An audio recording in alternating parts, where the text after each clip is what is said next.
Thank you very much.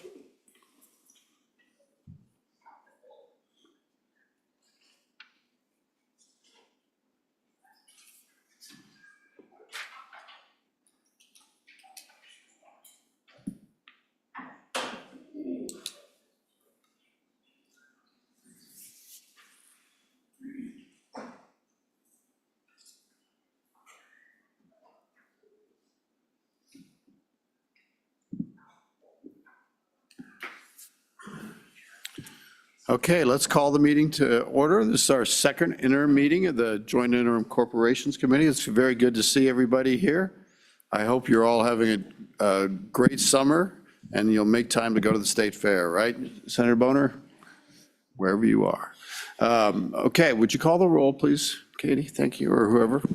Good morning, Mr. Chairman. This is roll call for August 14th, 2025. Senator Boner, Excused. State Fair.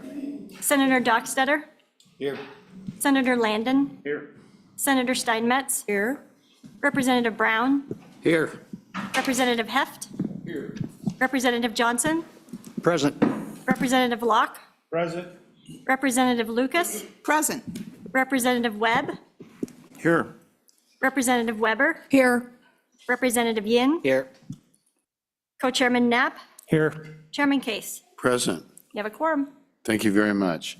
So the next reminder for everyone is please sign in over there so that we can get your name on the record, and that's very helpful to our staff and for our minutes. And we need to approve the minutes of last time. Any discussion on the minutes? Any discussion? Looking for a motion to approve? Move to approve. All those in favor signify by saying aye. Aye. Any opposed? The minutes have been approved. We made it all the way to our first agenda item, which is the Energy Authority. We'd like to have you guys come forward. Welcome. Some familiar faces here.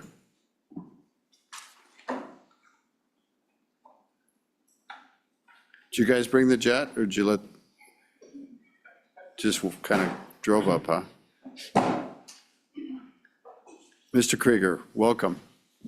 Good morning, Mr. Chairman, members of the committee. Thank you for having us here this morning. My name is Rob Krieger. I serve as the Executive Director of the Wyoming Energy Authority. With me today, I have John Jenks, our Director of Energy Market Development, and Kara Fornstrom, who is on contract with us as a consultant for electricity matters. As you know, she former chairman of the PSC and very knowledgeable on these topics.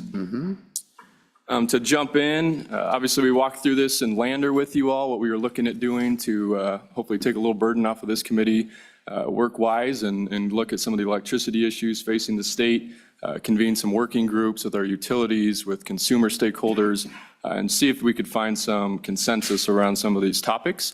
I personally will turn it to these guys. They've done the bulk of this work, but before I do that, I want to just remind folks sort of who the Energy Authority is. We're an instrumentality of the state. We're a quasi-state entity, and really our mission is to advance Wyoming energy. We have statutory authority, which you'll see on the third slide, that really kind of calls out why we're here today and why we've been doing this throughout the interim, really to look at how can we expand our energy economy through transmission and electric upgrades to the system, and work in consultation, as I said earlier, in coordination with those stakeholder groups that provide that service to our citizens every day. So with that, Mr. Chairman, I will turn over to John, and he can walk through all the work that we've been doing. Thank you, Director Krieger. And Good to see you. Good seeing Go you. ahead. Good morning, Chairman and committee members. My name is John Jenks, Director of Energy Market Development at the Energy Authority. I mainly handle electricity and electric utility issues, among some other things, as I kind of walked you through back in May at the committee meeting. So to kind of get started, I'm going to give a broad overview or a quick overview, level setting of the three policy bucket areas that we were tasked to tackle in this interim. And you can see them on your slide deck and also on the screen there. The first bucket or policy area is certificated territory integrity. And I'm not really going to go into too much detail on this. As we discussed back in May, the Public Service Commission had started a rulemaking process a few months ago. And as the text indicates, the PSC adopted a final rule on July 8th with regards to this. So I will kind of just leave that there. We're happy to answer questions, but the commission and other stakeholders might be better suited to answer questions if you have any on that. So moving forward to serving large loads and large load customers and third-party generation is kind of where we're two focus areas now for this interim topic.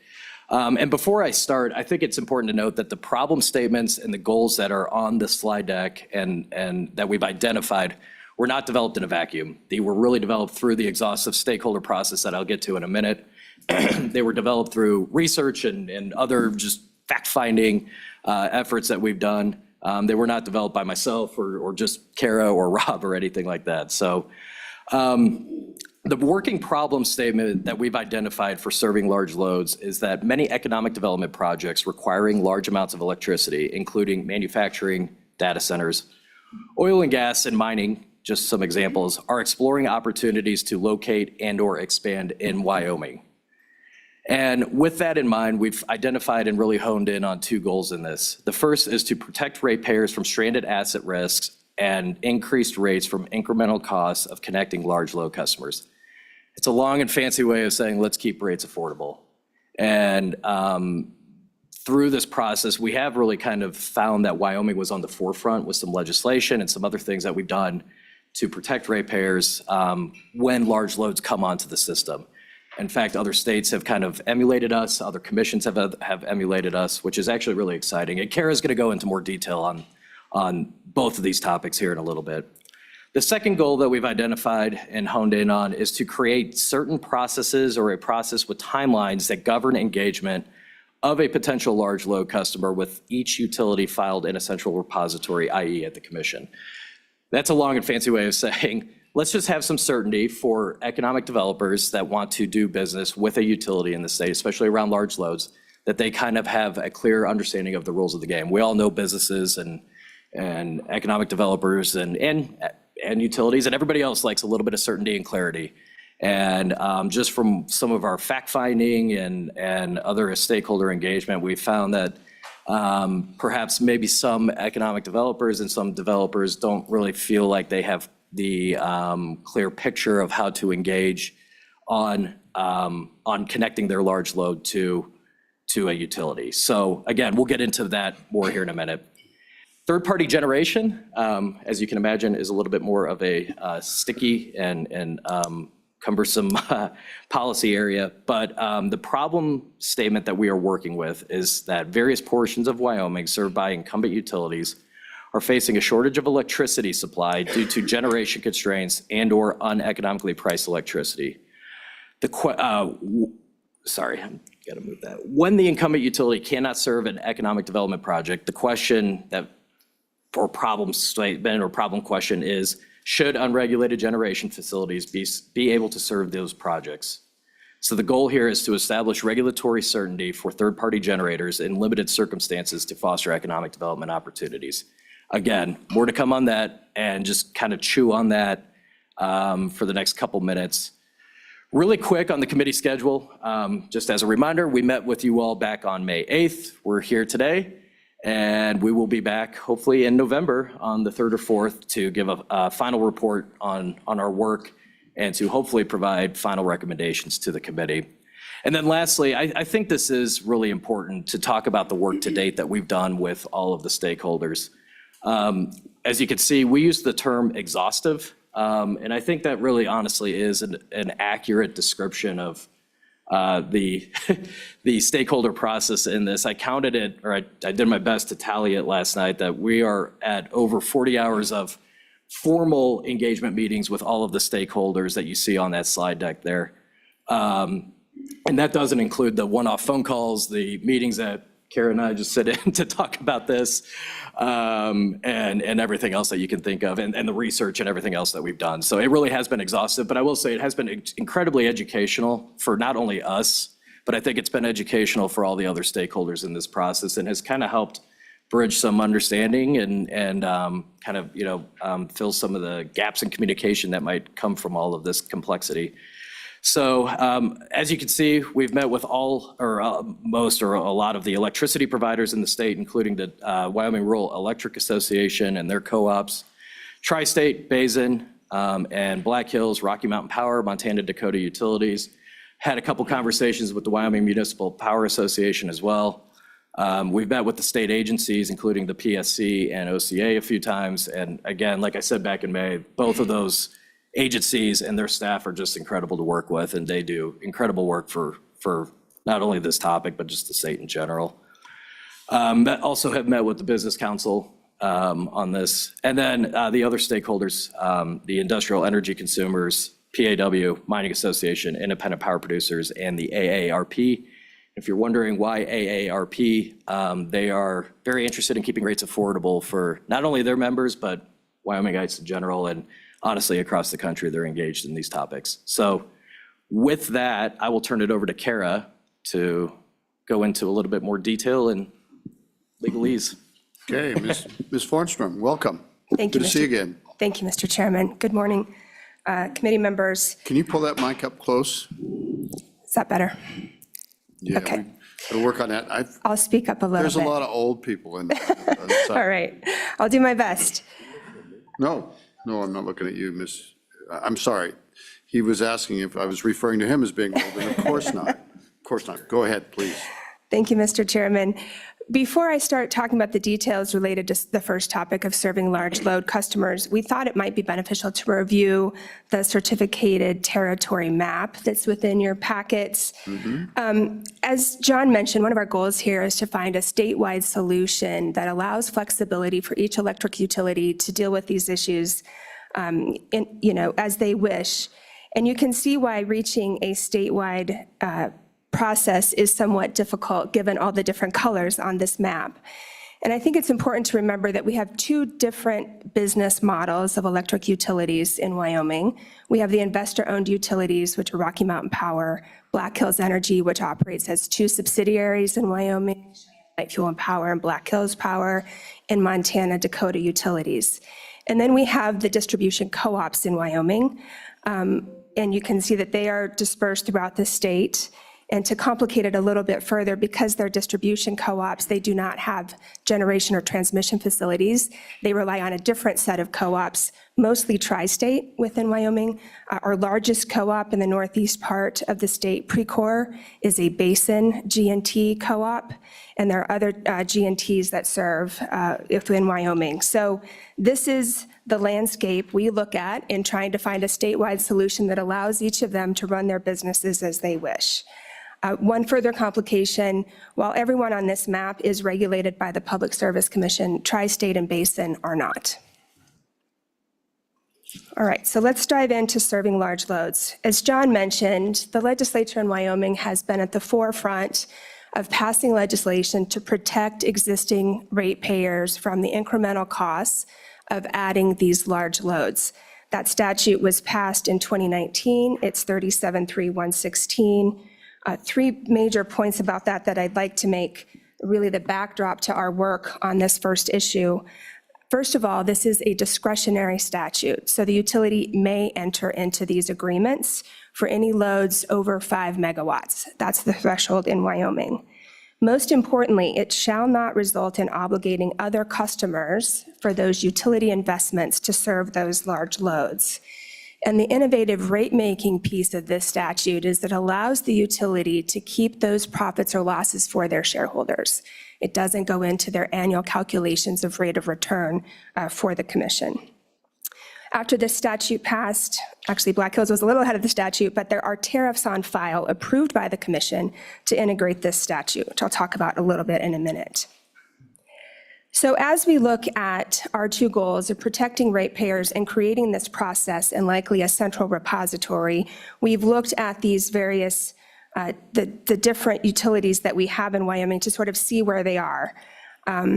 Rocky Mountain Power has Schedule 400, which is a commission-approved tariff to integrate 37.3.116.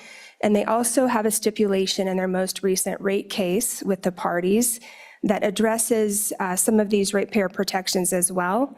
There are some new capacity charges for new loads over 50 megawatts, and the stipulation requires that all new loads over 200 megawatts must be done by special contract. Black Hills Power has a large power contract service tariff that was actually approved in 2015 by the Commission for their Cheyenne Light Fuel and Power territory. And as we all know, they have been successful in integrating large load customers in that territory.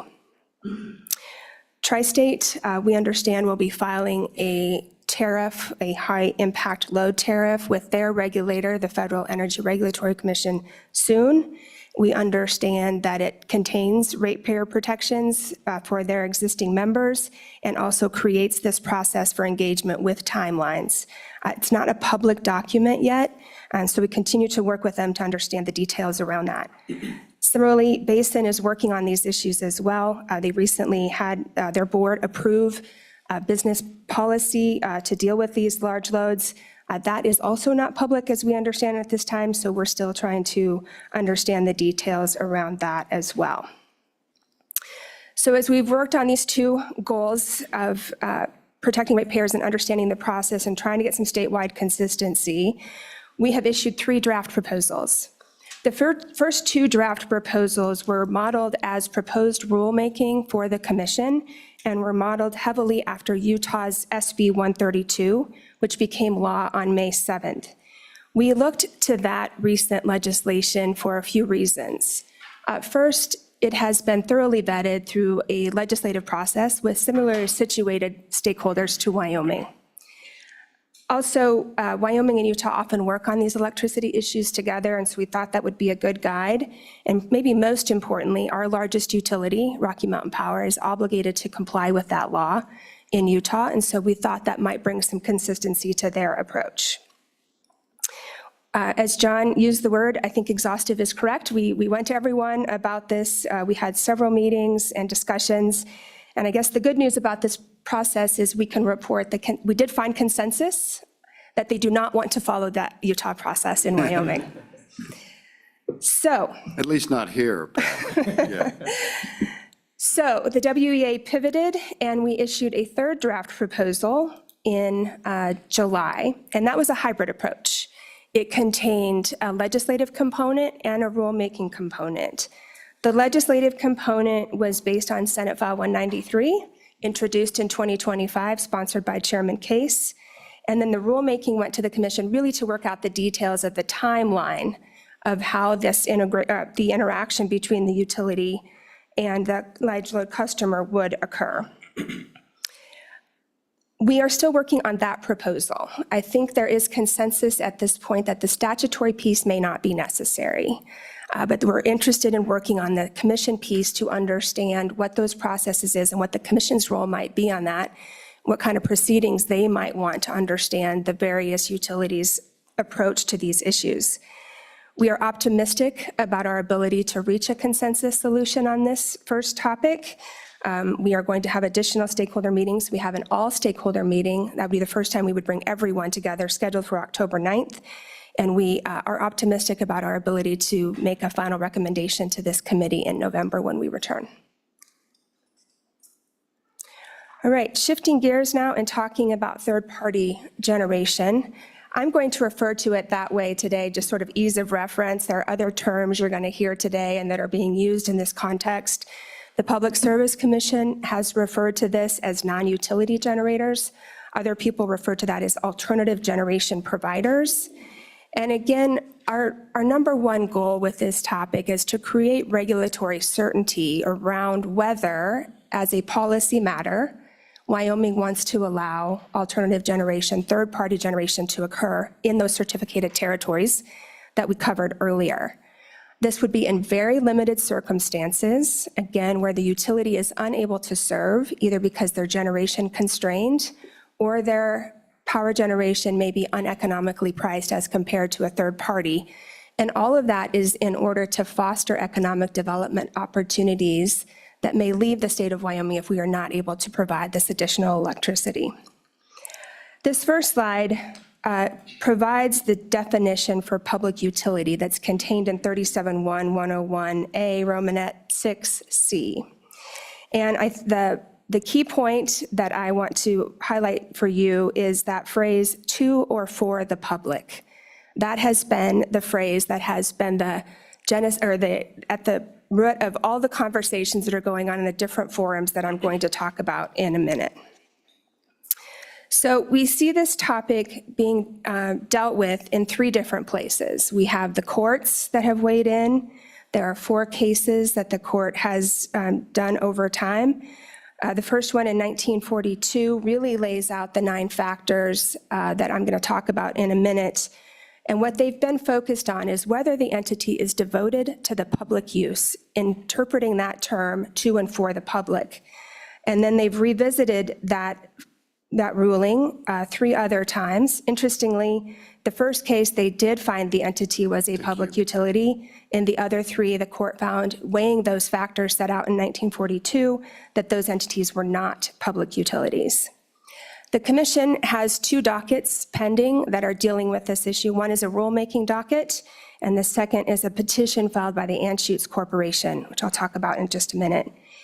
The legislature has also weighed in on statutory exemptions to the definition of public utility, not on third party, but on other examples, which I'll describe in just a moment. Going back to the court, you'll see on the next slide some of the factors the Wyoming Supreme Court has weighed in determining whether an entity is devoted to the public use. A couple that I'll point out to you. One, soliciting practically everyone in the territory, whether they have the right of eminent domain, whether they serve a substantial portion of the public. So these are the factors that the court has used from 1942. That case is actually exhaustive in looking at these factors, and then they've applied it, as I said, in subsequent cases. When we look at how the commission is dealing with this issue, first we'll talk about their rulemaking docket.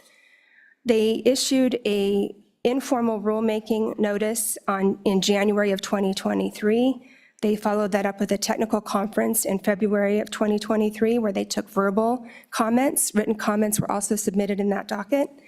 In that proposal, the commission was allowing a non-public generator to serve 4 customers. There were some other restrictions in there about how the entity would apply to the commission to be approved as a non-utility generator.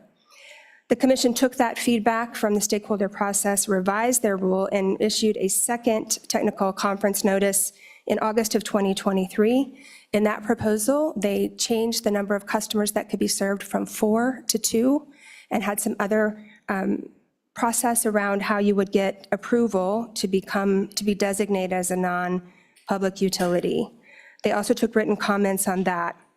In August of 2024, they started their formal rulemaking process, did a formal public comment period, and a comment hearing on November 14th of 2024. In December, they deliberated in that docket and ultimately decided at that time not to adopt the final rule. Deputy Chair Petrie is here today, and so I don't want to speak for him. We're going to get a chance to hear from him in a minute, but our understanding is that the commission does intend to renotice this rulemaking, and they intend to do their best to adopt a final rule on this topic. In April of this year, Anschutz Corporation and 2 of its subsidiaries filed a petition for declaratory order for non-public utility status. Anschutz is constructing generation facilities, including wind, natural gas, and solar facilities in Carbon County, which is in Rocky Mountain Power certificated service territory. In their filing, Anschutz said they filed it to, quote, resolve the legal uncertainty of whether it would become a public utility. The commission is now working on this docket. They have not yet issued a scheduling order. They have some pending petitions to intervene that they are dealing with currently. Rocky Mountain Power has petitioned to intervene, and that has been approved by the commission. The Office of Consumer Advocate has filed their notice to intervene. There are 3 petitions that are now in controversy. The Wyoming Rural Electric Association, Tri-State, and Basin have all petitioned to intervene in this docket. Ann Shute has opposed those petitions, and so the commission will likely decide those. Again, I don't want to speak for the deputy chairman, but I think probably September or October, and then the case will proceed to the substantive issues. Turning now to the legislative action on the definition of public utilities and exemptions that have been made previously, you'll see here in 37.1.101A Romanet 6H a list of entities that the legislature has exempted from regulation as a public utility. A couple that I'll point out to you: municipally owned utilities, self-generation facilities, which I'll talk about in more detail in just a moment. You'll see some recent type of exemptions to deal with how electricity has evolved. For example, retail sale of compressed natural gas for use as motor vehicle fuel, and retail sale of electricity for charging of electric vehicles. So the legislature has entered this discussion before and statutorily exempted certain entities from the definition of public utility. The next slide goes into the self-generation exemption that is in 37.1.101A Romanet 6H6. I've stripped out a little bit here. It's excerpted for you for simplicity because it doesn't just include electricity, it's natural gas and some water. So just to try to make this a little bit more clear, you'll see there the language of it, and you'll notice it says by a producer or other person for the sole use of a producer or other person, for the use of tenants or a producer or other person, not for the sale of others. And so entities are allowed in Wyoming to produce their own power for their own consumption without triggering regulation by the Public Service Commission. So as we look to— Can I ask a question right there? But they're not allowed to do it if they combine, right? If more than one entity combines to do their common load, they don't fall under this? Mr. Chairman, I think that's correct. I think the key point there is whether they're selling it to that other person on a retail basis. So if they share it and split the cost, is that selling or not? Mr. Chairman, I think there are some creative solutions around ownership and how things are sold, perhaps just rent, for example. And we see this in the water context that you're familiar with, where electricity is not explicitly listed as something that someone is buying. It's part of an overall price of rent, for example. Okay, I'm thinking more of industrial scale, but Right. thank you. You can keep going, I'm sorry. You're welcome. So on this topic, we want the opportunity to continue to work with the parties. I will tell you that we are less optimistic about our ability to reach consensus with the stakeholders on this topic. However, as we move forward, I wanted to make a couple of assurances to you and to all of the stakeholders. This is not a deregulation proposal. This would not affect residential customers, commercial customers, even small industrial customers. We are looking at very limited circumstances of the ones that we have mentioned before. There are potential qualifiers that we are looking at to try to make sure this is done in limited ways. Like the commission, in their rulemaking effort, we are looking at perhaps limiting the number of customers. Would that give some assurance to utilities that this would not be a threat? Also, perhaps a megawatt threshold, Mr. Chairman, perhaps to your point, that either the customer has to be over a certain limit and/or the generation facility needs to be over a certain megawatt threshold. So we will continue to work with the parties about whether the statutory solution is the best way to guarantee regulatory certainty for Wyoming economic development opportunities. Meanwhile, the commission will continue to deal with their two dockets, the rulemaking, I'm not sure of the timing of that, and then the Anschutz petition. And I should note in the Anschutz petition, asking for a declaratory order, they've made it clear that if the commission is not willing to issue that declaratory order, they will go to the courts. So it's possible that we will bring the courts back into this discussion if this issue is not addressed either at the legislature or in a very certain way at the commission. I think that's all I have, Mr. Chairman. Happy to answer any questions. I bet there are some. Thank you very much. Who would like to? Senator Landon. Thank you, Mr. Chairman. Good morning, Ms. Fortson. Thank you. A lot of great work, all three of you. Appreciate it. probably a lot more important item than many of the things we'll take up the next 2 days. But anyway, at a 30,000-foot view, can you help me understand what some of the sticking points were to the Utah legislation? I haven't had a chance to study that. I assume it revolves some around this third-party generation piece, but can you help us understand what the roadblocks are there? Mr. Chairman. Go ahead. Senator Landon, I'll try to be brief. It's a very lengthy and complicated piece of legislation. I've had the pleasure of spending hours and hours reading it and trying to digest it. Our approach really was to separate it into two pieces, to your first point. There was a connection between serving large loads and the ability to use an alternative generation provider, a third party. The third party piece made two distinctions, a connected system and a private system. For private systems, they said you can go contract with who you want to. If it's a connected system, you had to go through this other process. It's basically a first right of refusal for the utilities. And it was very prescriptive about the timelines, 15 days for this, 60 days for that, how queue requests would be processed in batches, different things like that. I think ultimately what at least the utilities, and I think stakeholders agree with this as well, is that our utilities have all made individual progress on both the ratepayer protection and the process, and that perhaps it's not necessary to put this kind of heavy administrative piece on top of them, that they're really doing it on their own. Now, we would like to see some concrete concrete examples of that, and like we said, a central repository at the commission and a thorough understanding of how it's done in all those different color blocks on that map. I think it was just too complicated. Senator Landon. Thank you, that's helpful, appreciate it. I know the author of the legislation in Utah is Colin Jacks. He's a very bright person. He's an employee of a co-op in southern Utah, and he's plans for new power all the time. He's very knowledgeable, but it is a very rigid bill. And Mr. Chairman, that actually ahead. reminded me of one point. In Utah, I believe the co-ops are exempted from that legislation. And It's so, always good to have, so again, that's Mr. Taylor's job. That's what he's supposed to ask for. right. And so again, we understand that may come up here. In fact, it has come up. But what we really are trying to do is include them in the solution here. We just think a Right. statewide solution is important. Yeah, any other questions? Go ahead, Senator Dockstader, and then we'll work down the line. Thank you for that excellent presentation. You're going to come back around again in October. Are we going to be allowed to listen into that just as an observer before you bring it back in front of the Corporations Committee in November?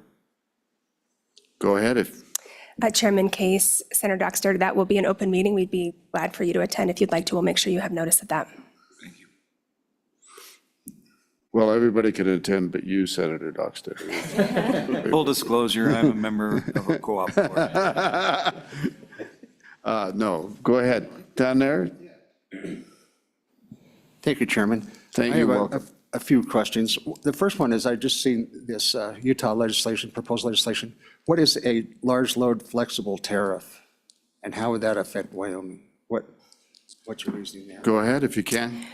Mr. Chairman, Representative Johnson, in the Utah legislation, they set the threshold of large load customer at 100 megawatts, and then instructed the Public Service Commission of Utah to approve tariffs of each utility about how they would deal with those large load tariffs. So those proceedings at the commission in Utah are still ongoing. So we don't really know first of all, the commission has to propose a rule to allow for the adoption of the tariffs, another layer in there that we are hoping to avoid. But I would compare it to the example in Wyoming that we've seen with the two tariffs that I mentioned.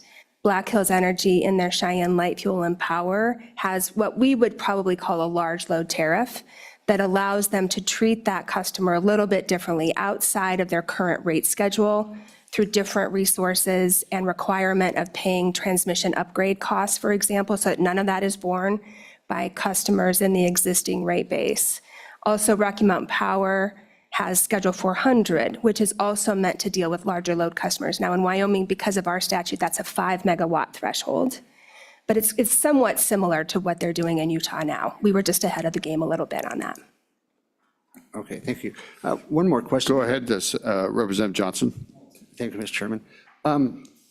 The tough administration is going to stop all subsidies July 4th, 26.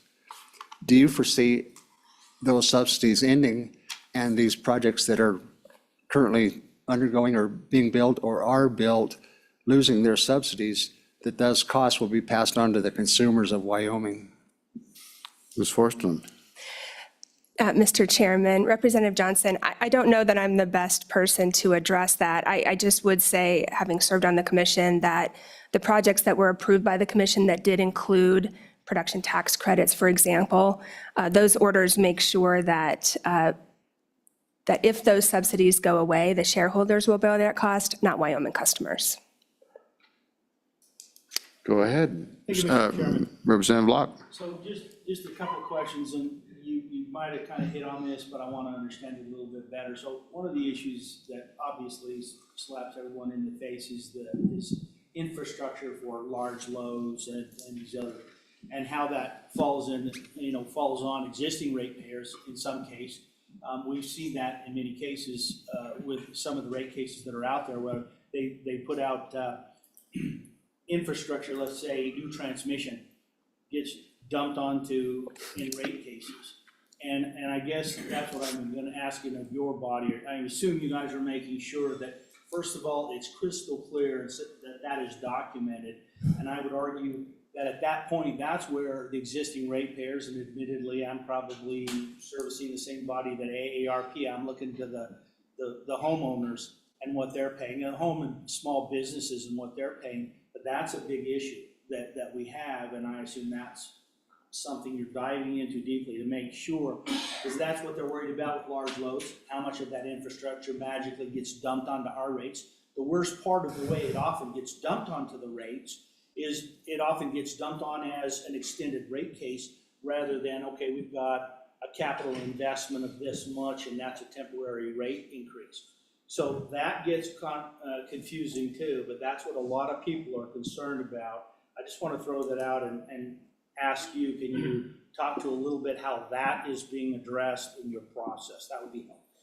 Great. Who'd like to tackle that? Ms. Fortson, start with you. Thank you, Chairman Case. Representative Locke. The way that we're looking at this absolutely will make that distinction. The transmission costs that you're talking about have been system costs that the utility has invested in, and that's spread over the rate base. These costs that we're talking about in terms of transmission upgrades, when there is a request for a new load to be served, there's a study done to determine what upgrades need to be made to that system network upgrades.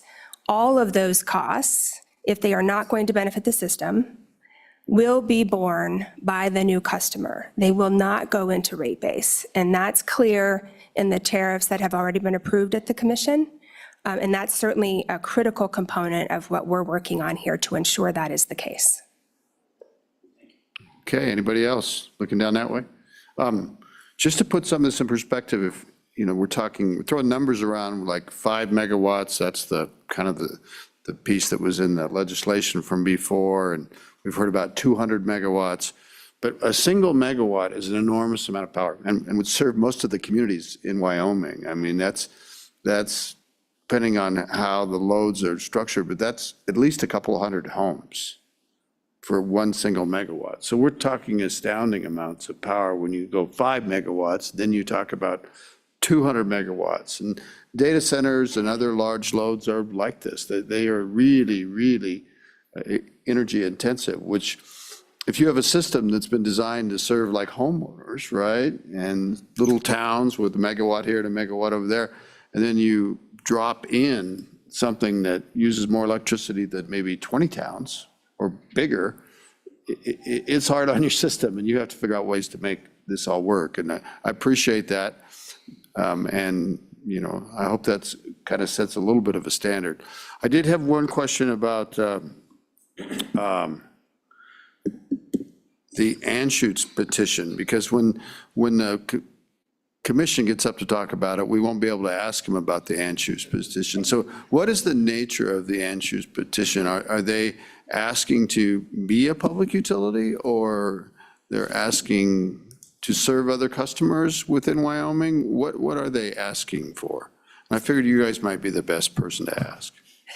Thank you, Mr. Chairman. I would note that Anschutz's attorney, Mr. Thor Nelson, is also in the audience today, and I'm sure he would be happy to fill in details, but I'll give you my general understanding of the case, Perfect. which is that they are constructing a project that will have different types of generation facilities, wind, solar, and natural gas. I believe it's about 3,200 megawatts of nameplate capacity. Could be off on that in a minute.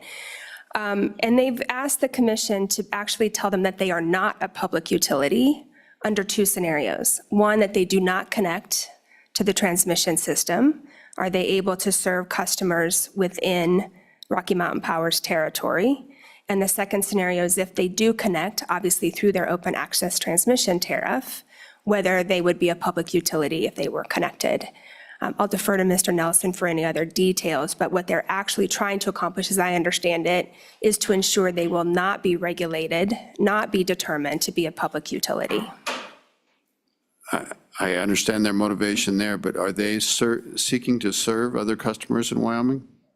Mr. Chairman, I'm unaware of the status of them having customers. Again, Mr. Nelson would be best to answer that question. Okay, good duck.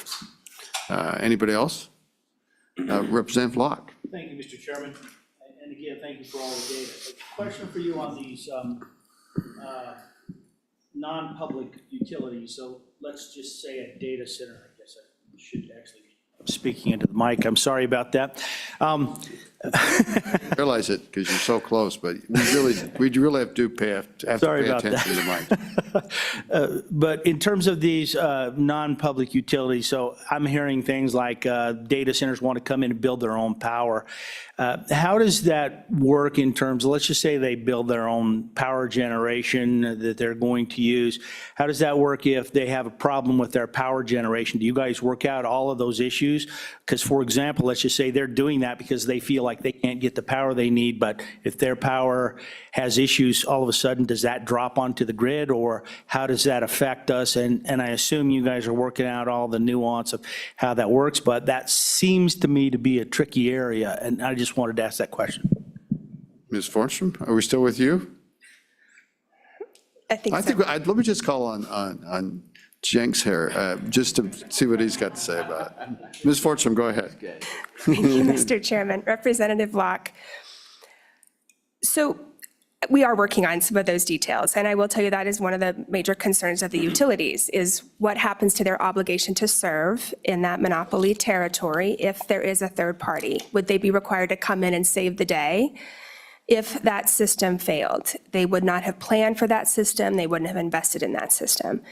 I think we need a little more time to talk through what that looks like, because it really is a change to the regulatory compact, the balance between the monopoly and the obligation to serve.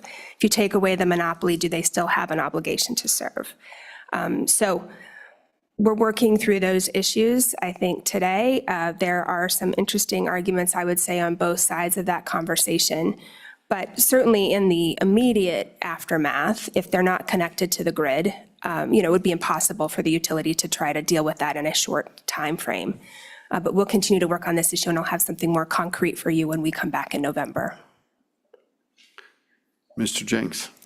Mr. Chair, Representative Locke, to both of your questions, actually, they're great questions, and these issues are being tackled and looked at really across the country as well. With what Chair McKay said about the immense load growth coming, the demands, the Trump administration's focus on AI and data centers in the race with China, these issues are really happening across the country. There are different nuances in Wyoming, of course, but these questions are happening across the country, and what we're working on is a part of that. So I just wanted to say those were great questions that were. Yep. Thank you. So just kind of a perspective on all this. When you have one of these large loads on your system, and if they entirely produce power, well, it wouldn't be on your system if they entirely produce the power for themselves, right? But it can be favorable for a utility to serve partially that load if the utility has terms with that large load that allows them to cut them off if they need to be. So that most of the time the data center relies on its own power. Once in a while, when it's contractually favorable when power is really cheap on the grid, which it can be when wind and solar are screaming, then it might want to draw from the grid. But, and that might be favorable to the utility because they, in essence, have excess power right now. But that can switch in a heartbeat. And then you have the situation where if the utility has to supply power that's very dear, costs a lot of money to that customer, it may be difficult, maybe even impossible with these large loads. So if the utility has some wiggle room and that they can actually say to the large load, we've got to cut you off, you're on an interruptible rate, we don't have the obligation to serve you 24/7, and we're giving you notice that in 1 hour, you've got to be back up on your own, or not. Those kind of arrangements can work for ratepayers and for large loads and the utility. So, but it's not black and white. It's not like, well, our generator's down, we're going to the grid, and all of a sudden, that's the hottest day of the summer, and the grid is being really stressed, and utility can't achieve that. So flexibility can be good, and it's possible. Mr. Chairman, if I could just add to Krieger. that. I think to put that in perspective too, and where this new sort of load growth is really putting everybody in a new position, is there's a prospective data center in the Cheyenne area that has over 1 gigawatt of power, right? So more than the entire state of Wyoming. So to your question, if something falters in their self-generation, who grabs that back up, right? If the entire state's less than what that data center is. So we're trying to figure out the happy medium for that to make these work. It's not easy. Well, go ahead, Representative Lott. Thank you, Mr. Chairman. And by the way, thank you for that, kind of that summary. That gave some extra understanding for me, which is very helpful. Another question I have, and this is probably primarily affects Rocky Mountain Power. Maybe they can talk to that. But the issue is this multi-state agreement, and how much are you guys involved? I assume that's affecting your process. Is it not? Is it? And it's also coming to an end, making it maybe a little more complex. Any light you can shed on how it is affecting your process, how you're considering in your process, and are you involved in looking at the fact that that agreement in the next year's kind of starting to go away? I just wanted to get some perspective on that. Maybe that's not you guys, but I wanted to ask. Thank you. Who's going to handle that? I could take the first, then you can follow. ahead, Mr. Chair, Mr. Representative Jens. Block, we are monitoring it, and we might become. Pull that mic closer. They're not. Better, all right. No, great question. We have seen that they have filed their new cost allocation proposal in front of the commission. We've taken a quick look at it. I think it's to be determined on how much we're going to get involved in that. We will definitely, I would do envision us commenting on it, at least at the commission. But in terms of this interim topic, it's probably a little bit separate, but we are definitely aware, definitely monitoring it, and also talking to like Utah, for example, and just kind of collaborating with them on these types of issues. Kara, I don't know if you have anything else. Okay, Good question, though. Mr. Co-Chairman. Thank you, Mr. Chairman. So in terms of long-term, because technology does change so quickly, if a lot of these are off-grid type things and use wind or solar, I think some are going to natural gas now, but is there a plan in place for stranded assets if that were to happen? And can that be actually used on the grid, and how that would affect ratepayers at that time? Who's going to do that one? Ms. Fortstrom. Mr. Chairman, Co-Chair Knapp, so what we're trying to prevent is stranded asset risk borne by existing ratepayers. I guess my personal feeling is if a project decides to use a third party and that is a stranded asset, that is the risk that customer took. But we have an obligation to protect existing ratepayers from any stranded asset risk. So that is top of mind for us in this process. Thank you. Anybody else? Oh, Senator Steinmetz. Thank you, Mr. Chairman, and thank you, Director Krieger, for bringing up the data center, because that's been something that's been on my mind in looking at this. And in my area, in my districts, people are showing up en masse, opposing the solar and wind farms and the BESS battery banks, the giant battery banks that it takes to store all of that. And so we know that there are a lot of subsidies and tax credits associated with these types of billion-dollar projects when they come in. So how does it work? How do we make sure that the legislature and the citizens of Wyoming are setting energy policy rather than a giant billion-dollar corporation that comes in wanting these things? And some may call it economic development, others may call it something that they don't want their state to turn into. And we, as representatives of those folks and our constituencies, have to be mindful. So how are we making sure that Wyoming and Wyoming citizens are in charge of energy policy rather than just meeting the needs of billion-dollar companies that are coming to the Energy Authority? Mr. Krieger. Mr. Chairman, Senator Steinmetz, is a good question.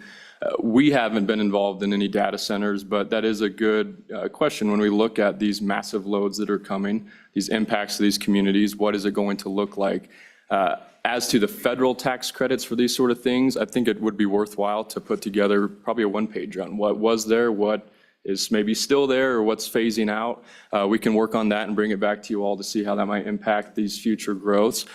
To the energy policy, though, I think that's a good question, right? If these data centers are on private land, right? Is that our job as the state? Are we supposed to, say, yes, you can have, coal generation or you can have solar generation?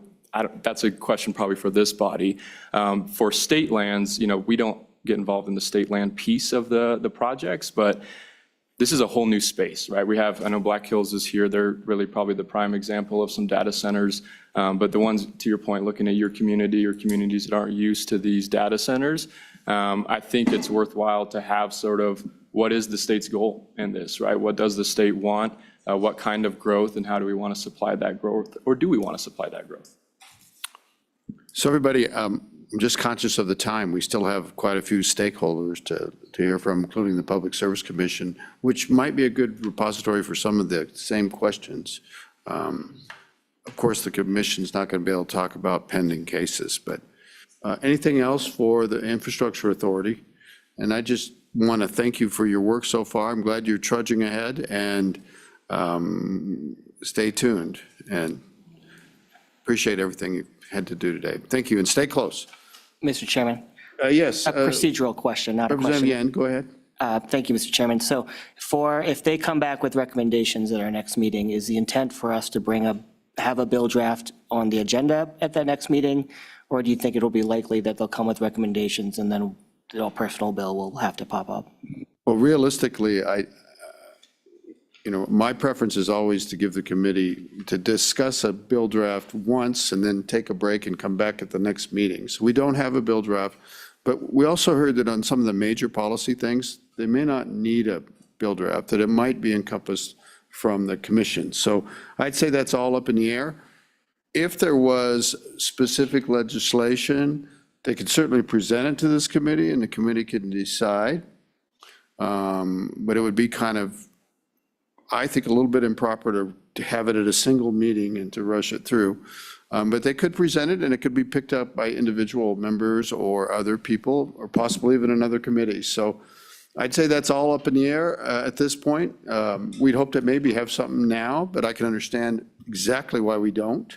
And it just needs more time. This is a big deal. Is that okay, Representative Yin? I don't have a clear answer. All right. Thank you. Thank you all. Let's hear from the Public Service Commission. Deputy Chairman's here. It's a co-op. The board that I serve on is a co-op. General Counsel's here. Data centers. We're not interested. They just want to use insatiable amounts of our power. Yeah, let's go ahead and get the consumer advocate up here too. Mr. Ornelas, please. That's a good idea. Appreciate that. See, there used to be a commissioner named Throne. She used to come once in a while. They come in one extra. What's she doing? Because it's cheap. We got the cheapest. Mr. Petrie, welcome. We're not interested. Sure. How's Thank you, Mr. Commissioner Chairman. Throne? I'm Chris Petrie. I'm the deputy chairman. John Burbridge, our chief counsel, is with me. Anthony Ornelas, Administrator of the Office of Consumer Advocate. And Commissioner Throne has left the commission. And I believe that she is now with Prometheus Hyperscale. What do they do? They are planning a large data center in the southwest corner of the state, I believe. Okay, thank you. Well, to you, I'm sure you can carry the ball. So to you, Deputy Chairman. Mr. Chairman, members of the committee, we keep at it. There you go. Great presentation by the Energy Authority this morning. They covered a lot of material. I'm not going to revisit all that. It is, they're heading up that working group, and we are back at the office regulating utilities as best we can, you might say. I want to start with reminding everybody, and I think I've explained this before, but I think it's also a good thing to keep in mind, and so I'd like to just go back to that the point of the Public Service Commission is to make sure that we have safe, adequate, and reliable service in the state at just and reasonable rates. There's actually quite a bit embedded in that mission statement that is basically the same across the nation. All the PUCs and PSCs have that same thing in mind, and the closer they stick to it, I think, often the better off we all are. Safe and reliable, I think everybody understands just what that means. We don't want anybody hurt. We don't want any fires. We don't want any problems. Reliability, we want it on. We don't want brownouts. We don't want blackouts. We don't want service interruptions. It's bad for business. It's bad for life. So those are obvious. Adequate is a little bit more nuanced. And one of the main things about that, the main meaning of it, is that adequate means that the public utilities that have a monopoly territory assigned to them are responsible and obliged to provide service within that territory as it becomes needed and as it becomes requested. That is fundamental to their position as a public utility. Now, when we talk about just and reasonable rates, there are a couple of main components to that. One, these are monopoly territories with monopoly operations there, and we don't want those monopoly utilities to take undue advantage of their status as the one who has the right to provide, a right and obligation to provide service in that territory. So, in that sense, we're trying to simulate the beneficial effects of competition while recognizing that we're dealing with a natural monopoly situation with high barriers to entry and significant economies of scale. Bigger utilities, at least up to a point, unless they get in trouble, are generally more economical. They provide a cheaper per unit cost. The other thing about just and reasonable that we have in mind at the Commission is that costs should be paid by whoever causes them. So the costs are allocated between different types of customers. You know, there are different types of customers. Within customer classes, you have a meter. That measures, that makes sure that if you use a lot more than the next guy, or you use it at a different rate, you have a bigger meter, you're going to pay more. And that has important implications when we talk about new customers, as we have been for, you know, from the Energy Authority's presentation and previously when you've heard from us. The cost causer should pay their share. Now, Representative Locke, I believe, mentioned this with the multi-state cost allocation protocols, systems, whatever you want to call it. There has to be a way when you have a utility operating in multiple states to make sure that you, as a state, the customers in a state, pay your fair share, but that you don't pay more. So there has to be an allocation system of one kind or other. Many times, these are fairly formalized. It depends on how complicated the utility is, how big a territory it is, how different the jurisdictions are in their requirements and their policies. But one way or other, it all has to be sorted out so that costs get allocated to the causer. And it really, it's a super complicated, involved affair when you're actually doing it, but the concept is just that simple. You cause the cost, you pay the cost. It's no different when you start crossing jurisdictional boundaries than it is when you're operating within a relatively small utility and you have different classes of different types of customers. You got the same concept at work. You got to figure out what the costs are, identify who's causing those costs, and then arrange the rates such that who causes the cost pays the cost. And that's really what it boils down to. Now, move on to a couple of the big topics that have already been discussed this morning and tell you what the commission is doing on these items. As was explained and very nicely explained, the commission has been engaged in a rulemaking process that basically came up under discussions that are a little bit different than what we're kind of talking about now. We were talking about the possibility that someday in the near future, you'd have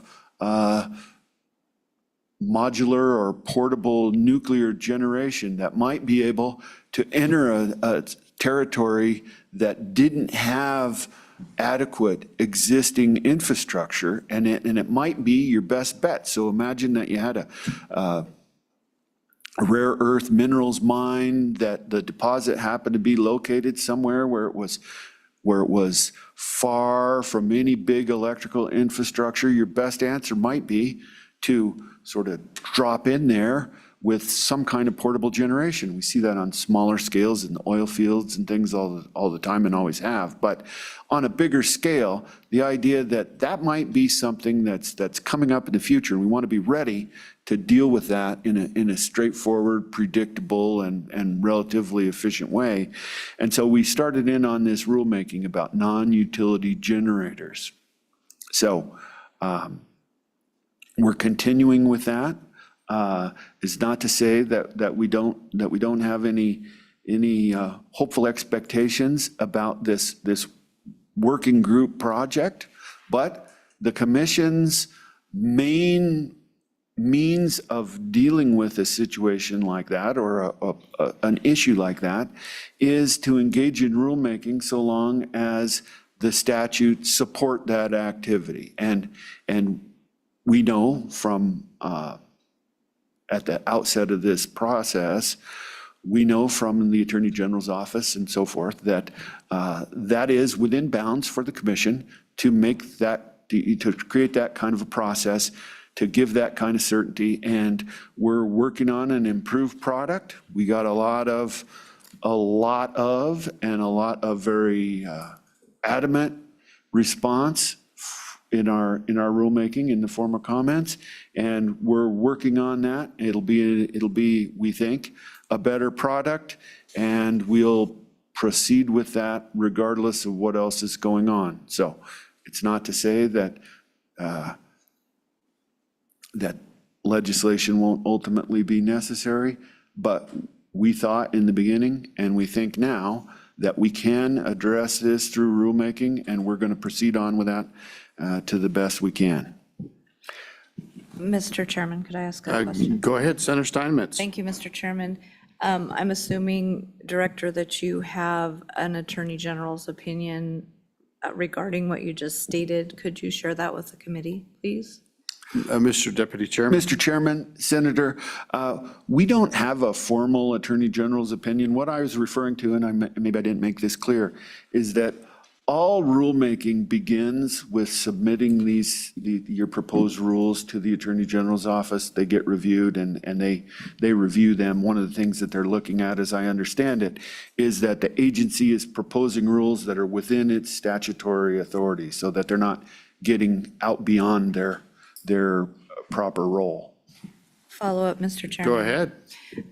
Could you please provide the statutory reference then that they cited that gives you the authority to do rulemaking on this subject? Mr. Deputy Chairman. Mr. Chairman, Senator, my best stab at that is 37-1-101. That's where we have the definitions of public utilities. And along, there's a fairly elaborate list of exceptions to those.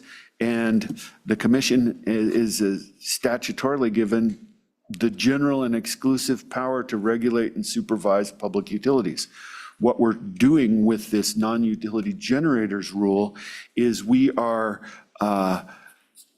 offering for those who want to get in the electric power generation business an opportunity for them to bring their proposal, what they intend to do. It's not necessarily it's not a proposal for the commission's approval, but it is for them to find out whether if they do something, they would be venturing into becoming a public utility, which is generally going to be something that they'll want to avoid. They're not trying to supplant a Rocky Mountain Power or a Cooperative. They're talking about a much smaller, more restricted activity. At least that's the way that we imagine it so far. And so having that general and exclusive power to regulate and supervise public utilities, I guess it's somewhat natural that the Public Service Commission has to decide who is a public utility. We have to apply the statutes and make that determination. It would be, as we discussed this a couple of years ago now, or maybe a little bit more, it presents a problem to somebody who wants to do that to be unsure. So they wouldn't want to invest, build, begin to operate, and then have their friendly neighborhood incumbent utility bring complaints to the Public Service Commission and say that they can't do this, they shouldn't be doing this, you should stop them from doing it. So that seems like that's a very serious problem, and there's room for increased clarity under our statutes as to what you can do without becoming a public utility. And so that's, I guess, I don't think there's really anything more specific to it as far as where the Public Service Commission's authority comes from. We have to regulate and supervise utilities. We're the only agency in the state that has that authority. And we want to make it more clear to anybody who wants to kind of get near that, whether or not what they're proposing to do means that they need to come to us, get a certificate of public service, public convenience and necessity. Thank you, Mr. Chairman. I thought you might know that term. And I usually do. And that's what we're trying to do. Okay, keep going. Let's hear from you guys. Mr. Chairman, large load service requests. Our immediate plans, and we've begun scheduling meetings, is to have the utilities appear in a series of open meetings at the commission to discuss the process that they're following for,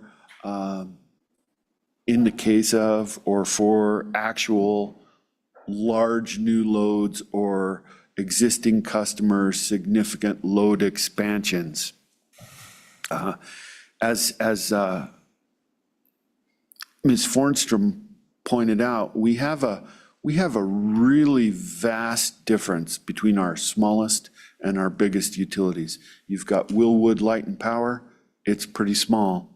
And if Willwood Light and Power is faced with a 2 gigawatt data center proposal, there's going to be trouble. We'll hear about it because there is a scale of our utilities that's there's a pretty huge difference between our bigger utilities and our smaller utilities. So this is definitely a case where one size is not going to fit all. And so the first thing that we're going to do is we're going to have a series of meetings where the utilities are going to be invited in to have a discussion with the commission about how they are going to handle it if it comes, how they are handling it if they are dealing with a large proposed new load, and what their capabilities, what kind of difficulties, what their limitations might be. And we're going to delve into that and see if there are any changes that might be necessary to their procedures or their tariffs.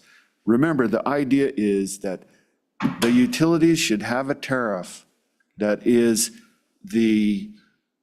it's a fallback. There's a lot of discussion about special contracts and things, but the basic concept is that if you show up at the front desk of your local utility and say, I want service and this is the kind of service I want, there should be a tariff that covers that. Now, like I said, if you're talking about a gigawatt or two and you're in the Willwood territory, we're going to hear about that right away because it's going to be a problem. Senator Case brought up a great point about the scale of these things that we're talking about. Remember, the TerraPower plant is 345-ish megawatts, up to 500 in shorter terms, but a steady 345. Jim Bridger,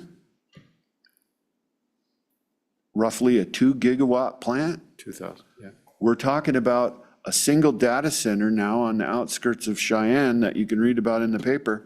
And we're talking about that consuming the entire capacity of Big Jim Bridger. So that's big. And so that isn't just something that is going to be dropped with no difficulty anywhere that you think you might want to build a data center. This is a pretty involved process, or it's a very involved undertaking to align all the infrastructure and everything that's necessary to support that kind of power consumption. Another thing, Hold on a sec, Senator Landon. So, Mr. Chairman, thank you. And Mr. Petrie, you touched on something that I think is helpful for us to remember as legislators. It seems to me, given the disparity in the production of power and who does it, this work for us, I can see where we've already been told this morning that it might not take statutory reconstruct at all. It might just simply be us saying to the commission, we want you to come to some resolution as to how we're going to handle third-party generation or these major requests like this. Am I reading that correctly? And I guess my question would be, have you seen at this point any need for statutory framework that you're not already covered under? Deputy Chairman Petrie. Mr. Chairman, Senator, I personally haven't arrived at the place where I've concluded that we absolutely need new legislation. I think that, and I sometimes tend to be a little optimistic about this, I'm told, but I think that we might be able to solve the non-utility generation aspect of this through rulemaking at the commission. I'm always open. If we find that we can't, or whatever we do by way of rulemaking doesn't address the issue adequately, we're certainly open to it, as always, and we'd do anything we could to make it the best solution, whether it comes by rules or by legislation. And I haven't gotten there on either the non-utility generation or the large loads. In fact, when it comes to the large load issues, the commission actually hasn't had any complaints. And just so you know, the way that we'd have to deal with something is through a complaint process. The customer or the would-be customer needs to come to the commission and make a complaint to start the process. They can come and say, we went to our friendly neighborhood utility. We said we wanted 5 megawatts. They said it's going to take 10 years and you've got to pay $10 million today in order to get started, and we think that's unreasonable, that would be the complaint, and we'd work through that. Yeah, thank you. Appreciate it. Okay, keep going. Mr. Chairman, I'm almost to the end. I don't believe it, but go ahead. We have had no complaints thus far on large load prospects.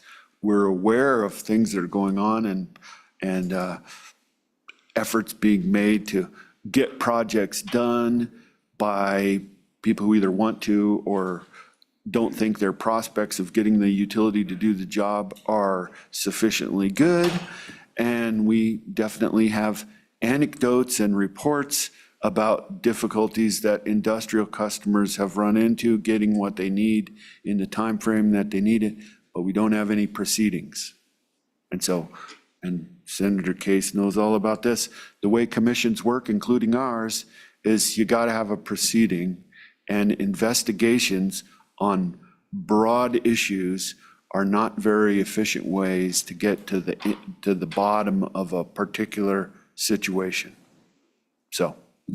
Fair enough. And contrast that with what we hear from our economic development people, that Wyoming's a difficult place to locate a new load, and they're being held up.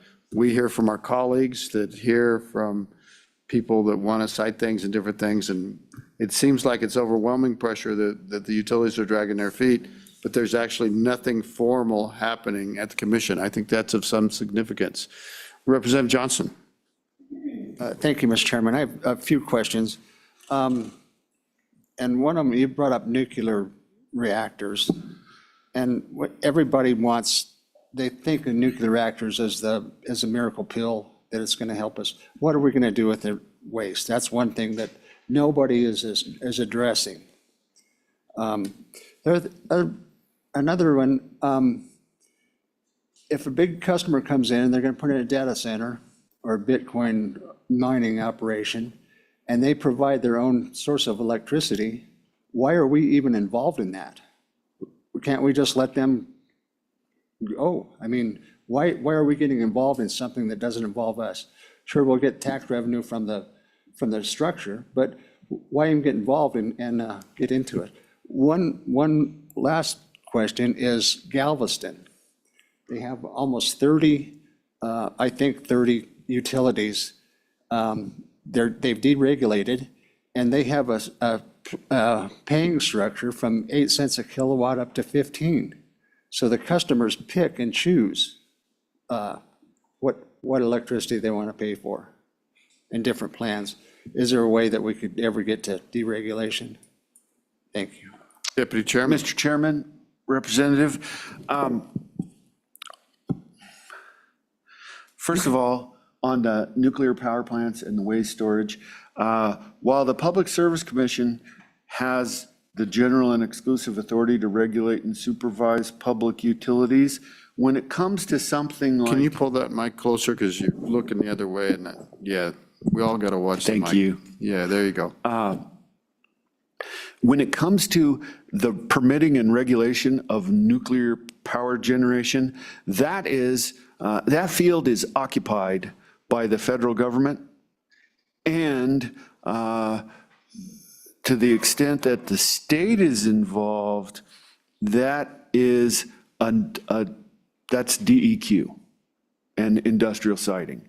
And so we always require that public utilities comply when they're building something, whether it's sage grouse and game and fish, nuclear permitting. They're not going to proceed with a project that's a Public Service Commission approved project unless they are in line and have acquired all the approvals and permits that the more specialized agencies require. Keep going. What's the problem with a data center that wants to provide their own power exclusively, not be connected? Thank you, Mr. Chairman. There is no problem with that. And the Public Service Commission would essentially have nothing to say with it. If it's an off-grid situation, that's always been allowed. Nobody's ever questioned it. The problem is that that's usually not what a customer wants, whether it's a refinery or a data center. They usually want involvement with the grid because there is reliability and backup and they may be able to, for example, if they have their own generation on site for backup and they want to purchase renewable power and have it shipped by transmission lines to their location, and that's the way that they do it, they may still want to be connected to the grid. They may be able to sell the value of their available backup as reserve capacity that benefits that might be valuable to the utility. So we haven't really seen purely off-grid installations in the data center so far.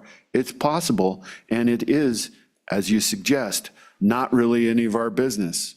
We would read about it in the newspaper like you would if it was truly an off-grid arrangement that did not involve the utility or the power grid. And then the third question was utility choice plans like they have in Galveston and other parts of Texas and elsewhere. Yes. Go ahead. And Mr. Chairman, Representative, what you've got, as I understand it, in Galveston is commodity supplier choice. So there aren't really dozens of utilities so much as there are dozens of kilowatt hour sellers who you could choose from, and they have different sources, different attributes as they would present them. You know, they could be greener or cheaper, or they could be more enthused about supporting the local Cub Scouts and anything's they might have all kinds of inducements to differentiate themselves. But there really aren't separate utilities. Right. Mr. Chairman, It's sort of like our choice gas program, for any of you that are aware of that. You could select a different gas supplier, but the utility that comes to your house is the same and has the same margin on top of all these different choices. Mr. Chairman, Go ahead. The utility continues to exist in those situations, just like as the chairman has said with our choice gas system or choice gas program. The utility that operates and owns and maintains and has responsibility for the infrastructure is all still there. And so all the costs associated with that remain. And then you have potentially some differentiation between the different suppliers. And yes. Follow up? Yeah, thank you, Mr. Chairman. You mentioned green energy, and people would pay extra for that. I think a lot of our constituents are worried about green energy, that we are also supplying that our money goes for green energy, when that could it easily be separated out and sold exclusively to the West Coast, where they want that kind of energy. I'm just trying to look forward to for the consumers, and there, like I say, there may only be one utility in Galveston, Texas, but there's 30 different prices. I want to make that point too. So please tell me about green energy and how we can get more money out of these windmills that we all have to look at. Thank you. Mr. Deputy Chairman. Chairman. So first, I want to make a distinction, Representative. There is, as we can all see, there are wind turbines all over the state. There's quite a number of them, and more planned, and more probably under, because they're probably standing one up right now while we sit in this room somewhere in the state. Now, those are not all utility-owned and operated facilities. Many of those are merchants. And so if they get a permit, they can find room on the transmission system, they can get their project financed, and they can get the components and supplies and manpower to put the thing up, then they can do it. And it's really not the Public Service Commission's business. We care when it's the utility that's building it, or when buying it. the utility buys the power from one of these operators, either as a qualifying facility under the Public Utility Regulatory Policy Act as 1978, or just because they want to make a power purchase contract and buy the power from that entity.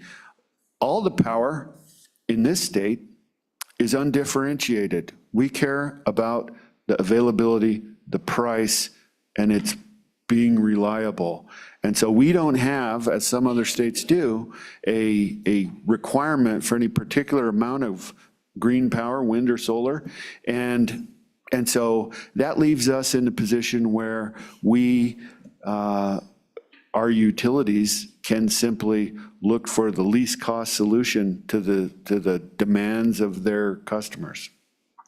So I just want to, we're going to hear from a lot of utilities and a lot of other stakeholders. So we are falling behind. So let's all be conscious of that. What else do you got for us, Mr. Petrie? Mr. Chairman, that's really all I had to say. If there are no other We got a question right here, questions. Representative Locke. Thank you, Mr. Chairman, and thank you. Conscious of my, thank you, Mr. Chairman. Quick question just on this cost to causer concept, which, thank you, you put it about as concise as it could have been put. That's really the key issue, and I want to add on to my senator's earlier question about that. In terms of clarification in the statutes, it would seem to me that would be the area we would really want to laser focus to make sure that if there's problems in those areas, do you see areas where the cost to causer is causing you problems, if you will? Is that an area that's being disputed, or do you know some areas that are being disputed, or is that pretty clear cut at this moment, and right now the statutes cover that? Thank you, sir. Mr. Chairman, Petrie. Representative, I don't personally see a necessity for legislation on that topic. It also strikes me as a topic for legislation where we might get unintended consequences. It doesn't really hold still. The other states don't hold still. Whatever the federal government's doing today or yesterday or tomorrow is that can be kind of a moving target or a swinging pendulum, however you want to look at it. And that can have implications for the aggressiveness of other states' policies. It could have implications for what goes on within Wyoming. And as much as you've heard about it, and as difficult a topic as it can be, which it is, I think that we have able parties. We've got utilities, we've got the WIACs of the world, we've got the Office of Consumer Advocate, and they can go through all the sticking points and difficulties in any proposal to allocate costs for our utility customers in Wyoming and put that in front of the commission, I think, just as well as they would be able to if there was a statutory change. So for now, I think that we have what we need to address those issues.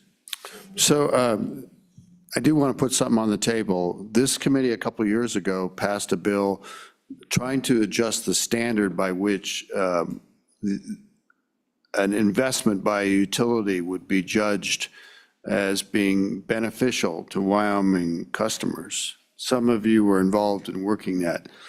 Some felt that that would have an implication for when a very large utility in our state brought large new transmission online, because we were essentially arguing, the argument was that that transmission didn't benefit the old Wyoming. That transmission was benefiting West Coast states that want very much to have renewable energy produced in Wyoming.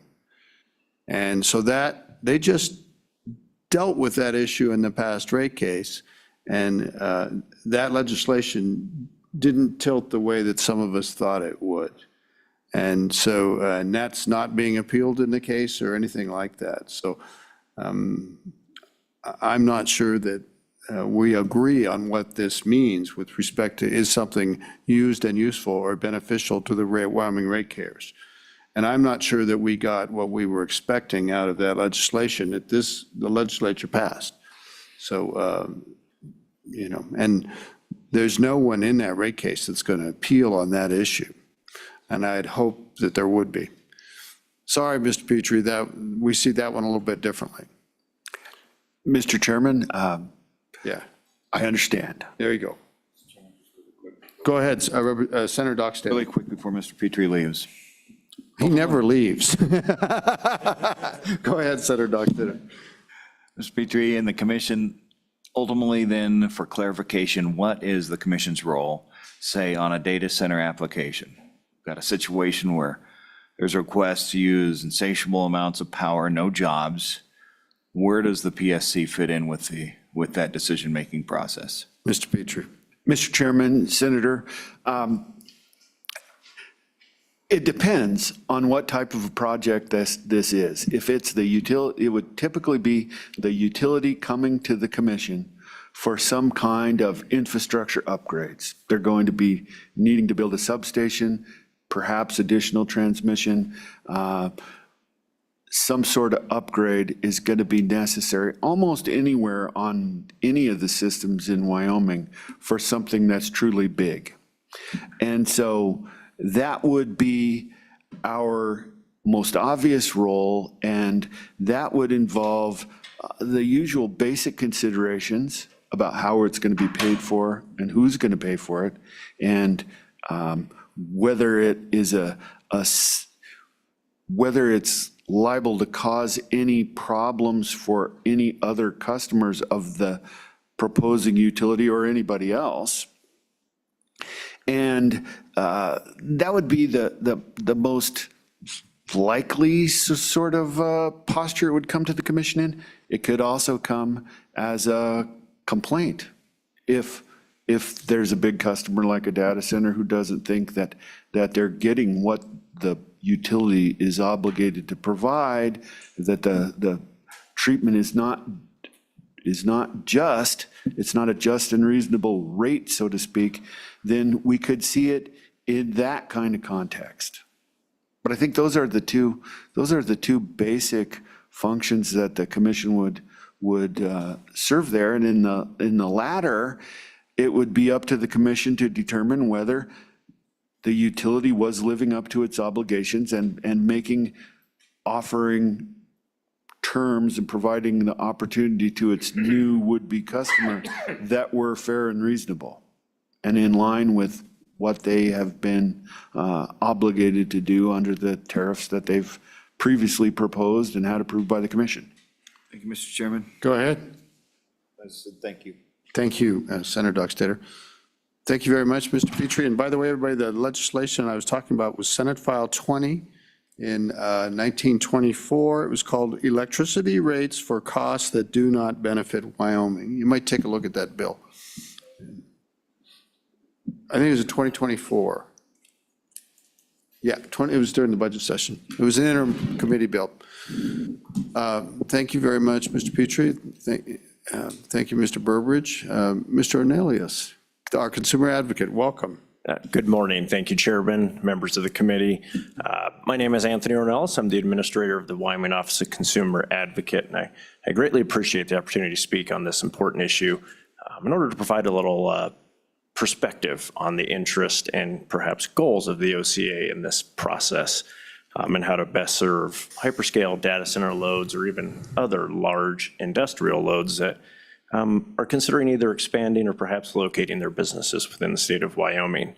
You know, we've heard earlier this morning from the WEA on kind of the process that has unfolded this far, and I really appreciate kind of the two-track approach that they started to explain.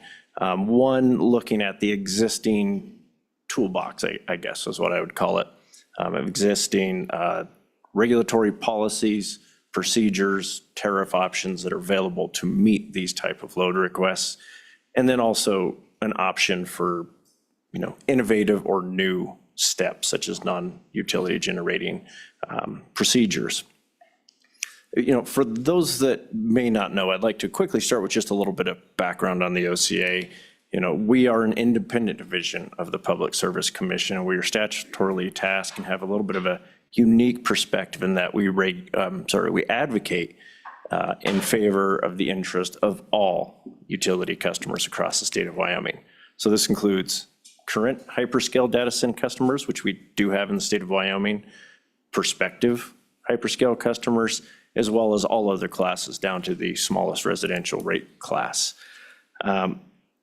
So one of our driving interests in this is first looking at, why the existing policies apparently are not working anymore. We have had innovative tariff designs, innovative policies and other options that have been available to this commission for the better part of the decade and that are currently being utilized by some of our utilities and large data center loads. So it's a little bit unclear to me at this point where the exact pinch points are, why these existing policies are currently not working for some of our other utilities or service territories and some of our new potential hyperscale requests. So that is, one of our first steps. I think we need to look at and see if there's areas within, our existing regulatory compact, our existing regulatory framework and tariff options, that can maybe be expedited, updated, or amended in order to make this happen. If we get to a point where we find that for one reason or the next, these simply are no longer viable options, or that there are better or more economic options for some of our new, innovative load requests, then our goal there is to really ensure that the existing legacy of customers, the existing customer rate base, are not harmed in any way, shape, or form. We have a kind of a saying we've coined in our National Association of Advocates, which is growth must pay for growth. I think this is to Representative Locke's point and some questions he raised earlier, maybe to Representative Johnson as well. But we currently do have an appropriate statutory framework, in my opinion, that provides all the protection needed for our legacy ratepayers. 37.3116 that was highlighted by WA, to me, provides a lot of consumer protections. It essentially mandates that these new hyperscale loads, these new large contract industrial loads, that they pay all costs required to provide this service, and that no cost shifting is allowed to be, forced onto the remaining customer base. It also requires that they actually provide a benefit to the legacy utility systems as well. So, from that aspect, I think we have a lot of the tools in our quiver already, so I look forward to continuing discussions with, this work group and these stakeholders to see where tweaks may be required in order to help this process along. Now, one area where I think there is perhaps a little bit of disagreement, or at least from the OCA's perspective, with the comment made by the WA today, is that, as we look to the next step of whether or not we want to contemplate as a state the partial restructuring or a provision for non-utility private generation or utility companies to operate in what has long been held as a monopolistic, fully regulated state, this does constitute deregulation. This does constitute a partial restructuring. It would essentially strip away protected and certificated service territory for our regulated utilities and allow this to be opened up to private, competitive development of generation and transmission systems. At this point, I think it's a little early for me to reserve judgment as far as, whether that is needed or not. But I would note that there are certainly a lot of important issues that are tied to that need to be carefully considered. If we go down that road, we need to understand, what would a regulated utility's remaining obligations or rights be if we allow their service territory to be opened up to private third-party generators? We need to understand the risks and the costs of third-party generators and kind of the downstream effects this could have on our legacy utility customers. It is likely, and you've heard some discussion today, that if these large loads want to install behind-the-meter generator that's not connected to our grid, that there's a viable path forward for that. That does take away some growth opportunity from our regulated utilities, but it also kind of centers or isolates these type of load requests, from the impacts of our utilities and their customers. This gets a lot more complicated, however, if we try to tie this into a public utility. I'll be interested as these conversations unfold to see how viable an option this is if a large customer self-funds or funds through contracts or service agreements, private development of generation and transmission, and then also would be required to fund regulated utility investments in order to connect them to the system in order to provide backup, supplement, or other types of power. So, it's a really important and interesting conversation, and I'm very happy that we've been invited at the table. I look forward to continuing these conversations towards the November timeframe, and would happy to answer any questions you have. Lastly, I would just note, in order to provide you, our overall perspective, we have been the OCA at the forefront of this issue since 2016, when data centers first arrived in Wyoming. We are instrumental in the negotiations with Black Hills Power and Cheyenne Light Fuel and Power in developing the first data center tariff and crypto mining tariff. We have been involved in numerous legislative discussions over the years related to this or associated topics. We were involved in the Commission's prior and ongoing Chapter 6 rulemaking or non-utility rulemaking processes. We've had the ability to speak with Anschutz regarding their current application and are also an intervening party in that docket. And we are also, at the forefront of multi-state protocol negotiations and discussions and are also an intervener in that particular docket. And lastly, just to address one other question, I think it was Representative Locke, these all are somewhat interrelated. The MSP docket, it is going to have an impact on the outcome of these discussions and the future of electric utility service in Wyoming. Rocky Mountain Power has recently filed, in addition, a certificate of public convenience and necessity for a new transmission line located wholly within the state of Utah, described to primarily serve large load, AKA data center type of customers within that state. But yet there's still an expectation, at least at this point, that will be a system asset that will be embedded and helped paid for by all states, including Wyoming. So we're carefully looking at those type of considerations, how they fold into or influence, this non-utility private generation discussion, and how best to meet the economic needs of our customers in Wyoming. So I'll stop there and be happy to address questions. Thank you. Really? Any questions? Mr. Co-Chairman. Thank you, Mr. Chairman.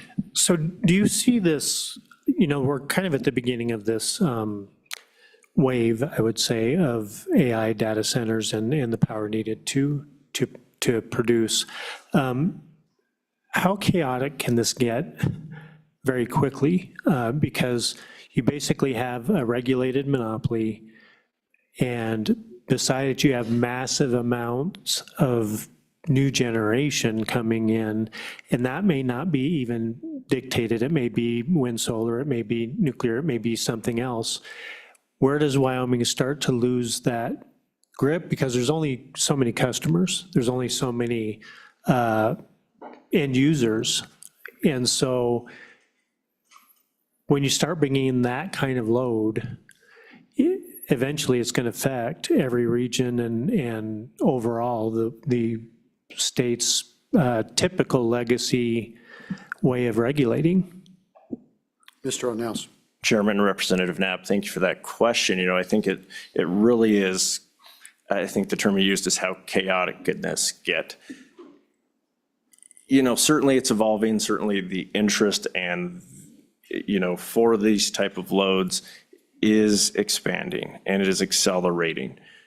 To fairly recent announcements for projects of non-utility generation status in Wyoming, have made claims up to approximately 13 to 14 gigawatts of generation and power distribution.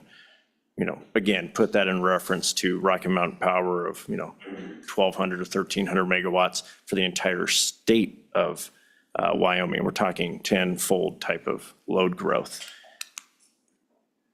That is really where the question of whether we rely on a regulated utility comes into question, whether we rely alternative proposals such as non-utility generators. And if we go down that route, what sort of ancillary impacts might they have on our legacy systems and on the cost for our other customers? So we're really trying to be conscious of that. If a regulated utility is asked or required to provide backup power for those type of loads, or even a partial amount of those type of loads, there are significant capital consequences and potential cost implications for our ratepayers. So it's important that we look at each of these, I think, individually, as each of these have kind of unique operating characteristics, and keep the interest of our legacy utilities and the customers and financial stability of our utilities, at the forefront. Anybody else? Representative Yan, then Representative Johnson. Mr. Chairman, thank you. Chris and Anthony, thanks for being here as always. I think I've heard from a couple of my colleagues here saying that they want to put some more policy around picking and choosing what kind of generation that we have in Wyoming. I'm curious on whether that would lose focus on ensuring that we have the lowest costs for our consumers. How do you think that would affect our rates if we start determining what is allowed in the market or not? Okay, Mr. Ornells. Mr. Chairman, Representative Yan. Yeah, I would say that some of the existing tools, again, that I've referenced, mainly the large power service contract tariff that was developed nearly a decade ago with Cheyenne Light, Fuel, and Power. One of the features of that particular structure is that it provides optionality for these large load customers. They're required to go out and procure their energy from the open market or through individual purchase power agreements that are integrated and administered through our public utilities. So it really shields our legacy customers from any cost implications of specific preferences for resource type. And it doesn't have the government saying what resource they should be using. Yes, sir. Is that okay? Yeah, Mr. Chairman, that's fine. I mean, just to clarify, I'm explicitly talking about, we've heard from members saying they don't want windmills, they don't want solar. I'm curious on how that would affect residential rates more so than large loads determining what resources they want to use. So kind of off the topic a little bit, but please go ahead. Yes, thank you, Chairman, Representative. And yeah, thank you for that clarity. I think on that particular aspect, again, we're stretching a bit beyond, the discussion topic for today, but I would note that the OCA has long held the perspective that integrated resource planning, the process we use to look into the future, determine what resources we're going to need and how we're going to best procure those, should be done on what I call a least cost, least risk approach. We remain somewhat agnostic under that approach into the type of resource. We care about its safety, its reliability, and ultimately its long-term cost to customers. I think that's fair, and I think the state of Wyoming would have an interest in types of resources too with respect to tax policy. It's kind of fair, but that's not the issue on the table today. We're trying to, remember, we start out with the infrastructure authority talking about the future of large loads and our integrated system. We've heard from the PSC and we've heard from the consumer advocate. We need to move on to the stakeholders and try to close this loop because we've now exhausted the time for this topic in a way. So there are a lot of electricity questions out here, everybody, but we're not going to be able to solve all the areas. We should kind of focus on the work that the infrastructure authority, energy authority, I keep saying infrastructure authority, and I'm sorry, got too many damn authorities in Wyoming. Energy authority is done. Any more questions for anybody on the panel? Oh, I'm sorry, I didn't mean to rush you. Representative Johnson. Thank you, Chairman Case. I just want to ask one question. Taking of an eagle, do all of the solar or turbine energy providers, do they have current permits? And what happens, do they have a daily count, or what happens when they do take an eagle? And what, I'll let it go with that. I'm going to guess that none of you guys are following Eagle Desk, but tell me if you can. Thank you, Chairman, Representative Johnson. Yeah, I don't have probably a great answer for you today, other than yes, when these projects are permitted and approved, they typically have avian certificates that allow a certain number of deaths or takings within a certain time frame. Those are monitored and reported to the commission periodically to keep a handle on where those stand. Do you know what agency is involved in monitoring regular that? Is it U.S. Fish and Wildlife? Is it Wyoming Game and Fish? I would defer to Deputy Chair here. If he knows off the top of his hand, I would have to check and get back. Any idea? Mr. Chairman, I think that the permitting for takings of protected birds is by U.S. Fish and Wildlife, and that Game and Fish might have a role in the monitoring and tracking of that. I'm not real sure about that. I do know that at least the facilities that I've had the opportunity to visit, they were pretty serious about trying to keep track of the raptor kills. So they had inspectors, dummy birds, and, a serious reporting regime to keep track of that. But maybe somebody will have a better answer too as to who's responsible for that. I think CJ Box has had a couple of good books about it, so you might check on that. All right, thank you very much. Oh, I'm sorry, Representative Locke.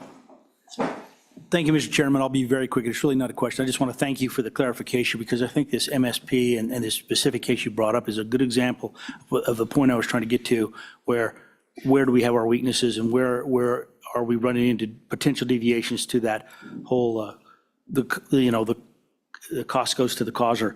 And so I thank you for that. And I would like more detail on that, but I'll take that out after this meeting. Thank you. Thank you very much. Chairman Case, thank you. It's a quickly evolving landscape. Mr. And I Ornelas. appreciate it. We'll stay on top of these. Thank you. Thank you.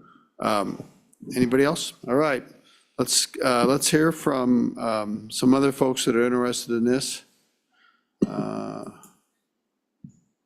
See, is there an order? Does anybody remember from the agenda? Let me just see. We have first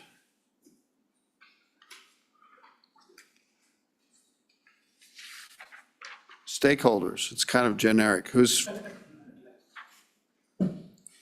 Mr. Nelson, you are a stakeholder. Please come up and bring some friends. Let's fill out the chairs.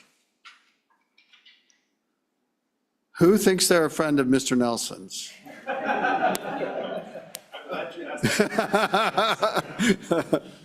Please, welcome. Good to see you. Who's going to start? Ms. Delancey? Go ahead. Thank you, Mr. Chairman, members of the committee. My name is Cindy Delancey. I'm with the law firm Holland & Hart, and I'm here today with my colleague, Mr. Nelson, who has some comments to offer on a variety of different topics. And I know time is short, and we will try to be brief. Thank you, Ms. Delancey. Good to see you. Mr. Nelson.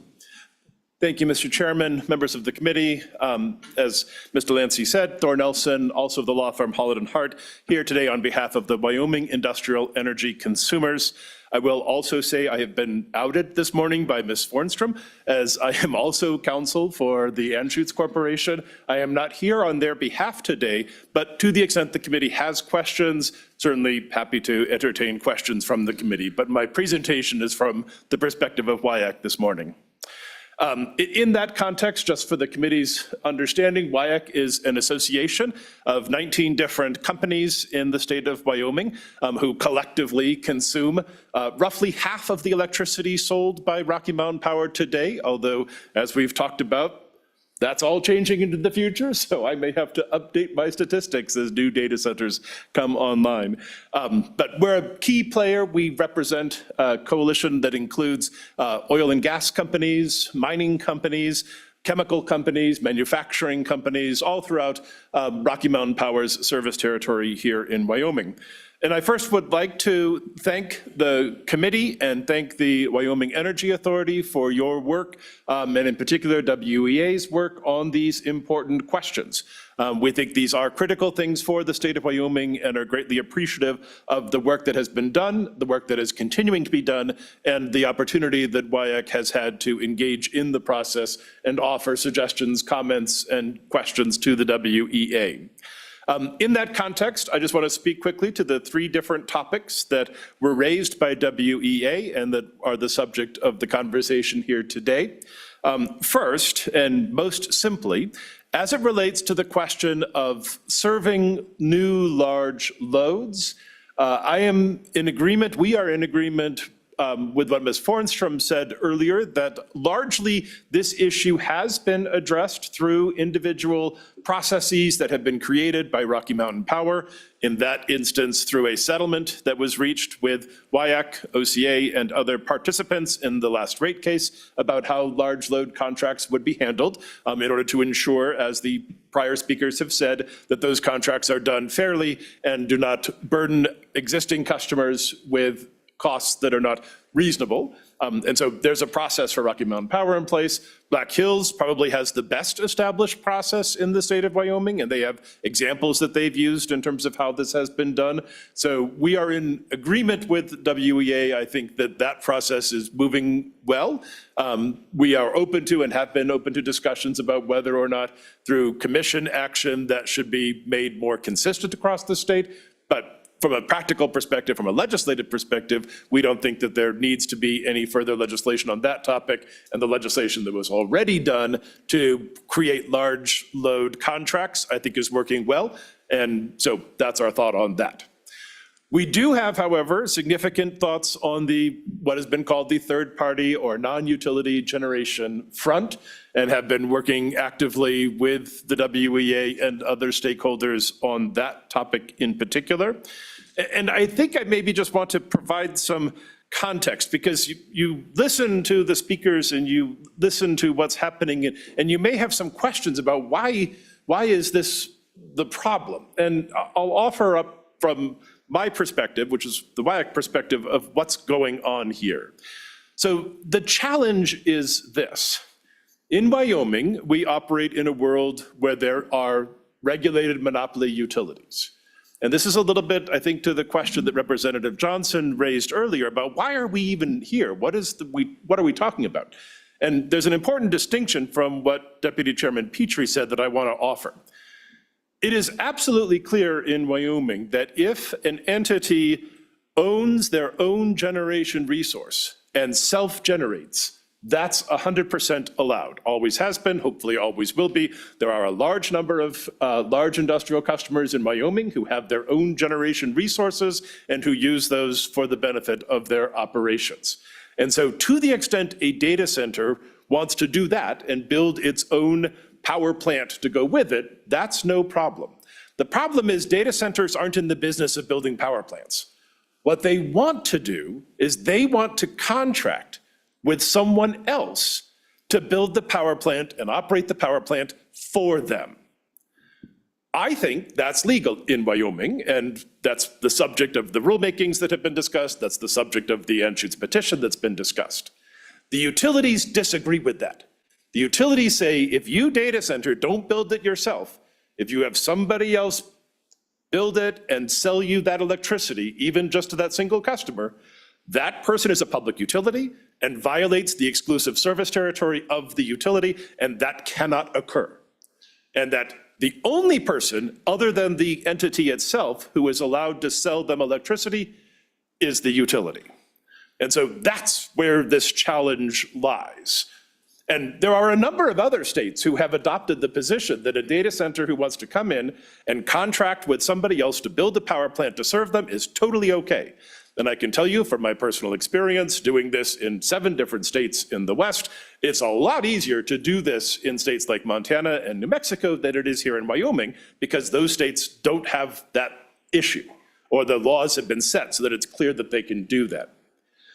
So what makes this tricky is that the utilities want very much to get the profits associated with the return on investment from building these new generating facilities for these data centers. But you have the members of the public, and like Mr. O'Nellis with the OCA, who want very much for these data centers to pay their entire cost so that it ends up that there is no cross-subsidy going on, or no higher impact on residential or small customer rates. And so you get these two positions together, and what you end up with is the utility saying, I am the only one who's allowed to sell you electricity, but I'm going to sell that to you at a very high price because I'm going to make sure that we're protecting all of these other customers. And the simple reality of it is that the price that people are being offered or I think able to be sold is not competitive. And I'll give you an example. I represent a large industrial customer in Idaho who, Micron, this is all public information, who is building a massive new semiconductor fabrication in Boise, which is a marvelous plant. City loves it, the state loves it, everybody loves it.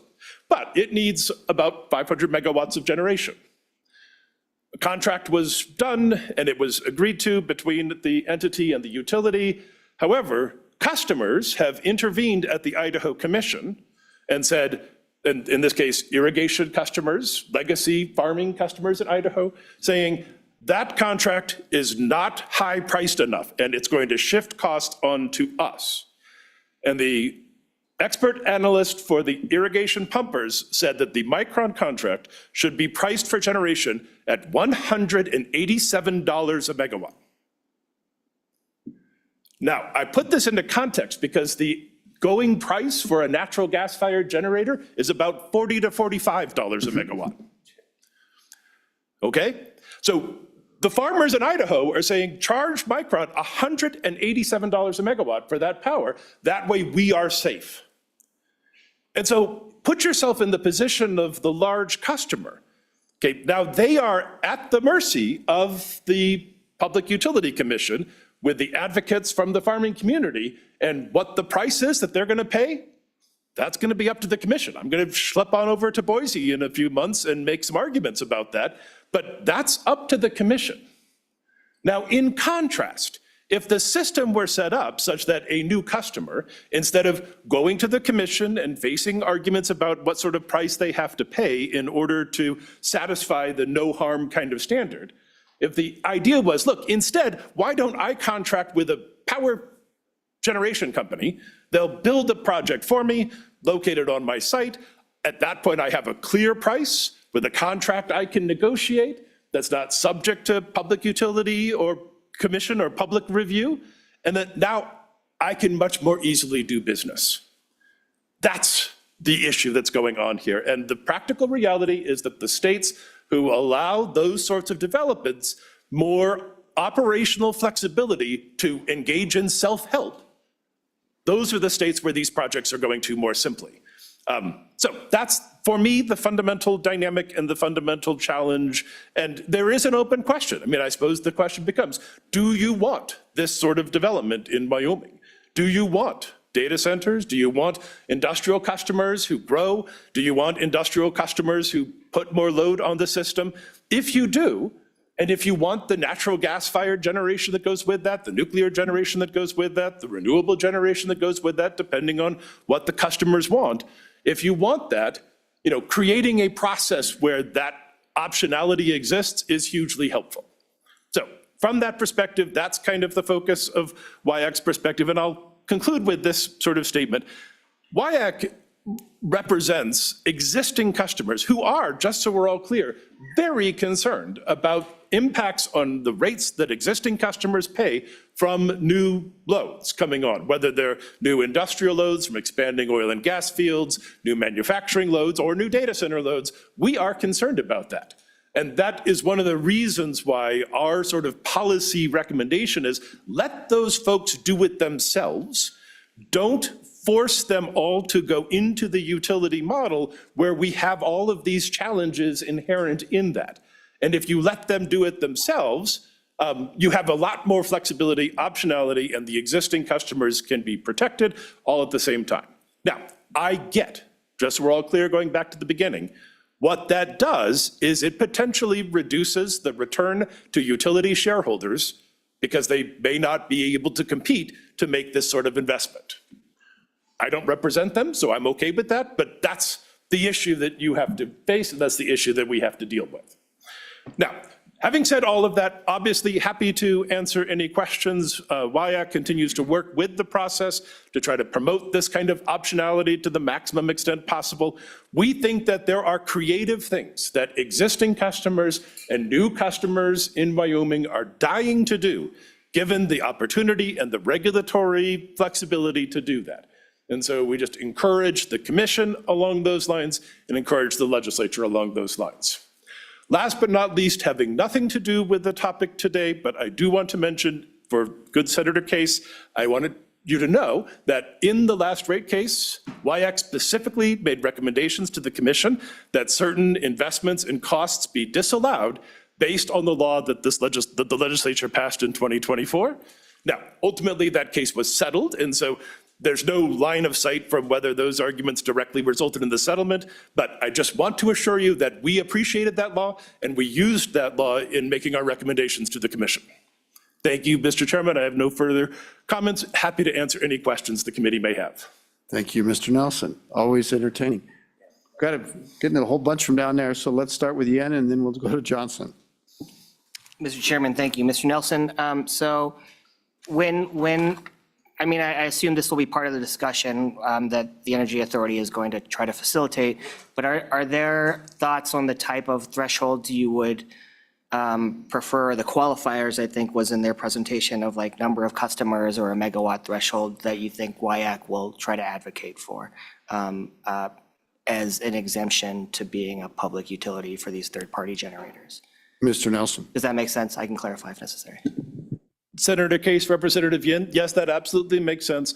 From WIAC's perspective, we would prefer that there be no threshold just to optimize flexibility. If it's believed that a threshold would be appropriate, we have indicated to the WEA and stakeholders that a 5 megawatt threshold we think would be the right number. That would be consistent with the current section 116 in the code, which sets 5 megawatts as the threshold for the special contract process. And so that was the information that we provided to WEA as what we would recommend for them, for the commission, for the legislature, if a threshold is required. Mr. Chairman, just to clarify, and the number of customers for the third-party generator, do you think it's a one-to-one relationship, or would WIAC advocate for one third-party generator for several industrial customers? I'm going to guess the latter, but Mr. Nelson. Chairman Case, Representative Yin, again, we're happy to have no limit on the number of customers. From the practical perspective, though, we think one is too few. We think that if the number were between 2 to 4, that you would probably solve 95% plus of the issues in terms of what people are actually trying to do on the ground in Wyoming today. Thank you, Mr. Nelson. Representative Johnson. Thank you, Chairman Case. I hear from your comments that you would like deregulation. It sounds like the regulations are holding up these processes for single-party generations, right? Mr. Nelson, do you want deregulation? Senator Case, Representative Johnson, I think in this instance, the opportunity for customers who can economically, essentially self-provision power by working with a power generation company, in that instance, deregulation, if you want to call it that, is entirely appropriate. And again, I'll go back to the thing. Every time you hear someone rightly say, like Mr. O'Neill did earlier, that serving these large loads creates risk for current customers, I agree with that. That's a concern that WIAC has. The easy button solution is take those customers to the extent possible and have them take care of themselves. That means that the risk of all that investment, the risk of those cross subsidies either goes away or is very, very much diminished. And so if we want to call that deregulation, I say yes. There you go. Anybody else? Anybody else? I'm going quick. Mr. Winnie. Mr. Chairman, Bill Winnie, with some practical observations on the issues before you. One of the ships I commanded, USS Holland, had the capability of supplying offshore or off-ship power. And in fact, we got serious about it when the Kobe earthquake occurred in 1995. Capable of doing that, but more importantly, I was out in the island of Guam. The Navy originally built their infrastructure. Congress handed it over to the island, and the Navy found it less reliable than they would have liked it to be, so they built their own diesel plant. Guam Power Authority started asking the Navy to supplant or to support them on bad days. And so the problem you're facing, Mr. Chairman, you addressed this briefly when you referred to earlier legislation, and I think Representative Yin also touched on it, is when you connect those islanded power plants into the grid, all of a sudden you have to build a grid that can send power in the full capability either way. And you may in fact find those islanded plants actually being asked on occasion to support things. And so the cost of that grid for those kind of things is something you're going to have to figure out how to slice and dice. Subject to your questions, thank you. Thank you, Mr. Winnie. Any questions for Mr. Winnie? Thank you. Ms. Levin. Thank you, Mr. Chairman. Jody Levin here on behalf of the Wyoming Mining Association. Several members of the Mining Association are also members of WIAC, so for the sake of time, let me associate my comments largely with those of my colleagues, Mr. Nelson. But to give a couple of specific points, first is a thank you to the committee for addressing this topic. We have serious issues that are coming, and so we really do appreciate the committee's attention to this matter. And then a thank you to the Wyoming Energy Authority for engaging in real, meaningful stakeholder engagement. They brought proposals forward, they listened to our concerns, they pulled those proposals back. They're working, I think, in a very collaborative way to try to bring solutions forward to the committee. There are some unique things with the mining sector that I think is important for the committee to understand. So we have a problem in certain parts of the state with capacity. So what that means is you have projects that are either on hold, are delayed, or having to be reconfigured entirely because they cannot get power. So this isn't even forecasting what's coming to Wyoming. This is happening right now to some of your mining operations. Some of those operations have very specific needs in that they cannot have their power disrupted. So if that happens, it is significant impacts to their operations where they may be down for weeks or months at a time. So they have very specific needs, and what that causes is they can't separate themselves entirely from the utility. They have to arrange for what is called backup power tariffs. Those are incredibly expensive tariffs, but they serve the purpose that if the utility is called upon, they have to deliver power. So that's a very specific arrangement for those operations. So third-party generation has always been of interest to the mining sector. Electricity is the second highest input cost right after labor. So increased rates over the last few years have heightened the interest in looking at third-party generation, but this capacity problem has made it a huge priority. We have to figure out a way to allow these operations to move forward, or we're just in a stagnant situation in Wyoming. And so we really do thank you for your time, for the consideration. We know that this is a controversial topic, but the Mining Association, for purposes of third-party generation, they support for customers. They support it being limited to industrial customers. And then we're looking at and trying to understand what arrangement would make the most economic sense for operations. Is it defining the basis on nameplate capacity of that generation facility, or is it looking at a certain megawatt threshold for customers, or is it a combination of the two? And those are the issues that we're now working through with the Energy Authority to try to understand what makes sense. So To Mr. Nelson's point, not full-scale deregulation. Certainly, you can call it, deregulation in a limited sense, but we have to figure out some solutions for your current operations, knowing what's about to hit the state.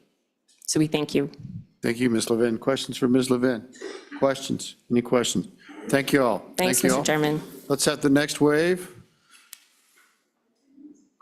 These look like utility folks coming up. You can recognize them.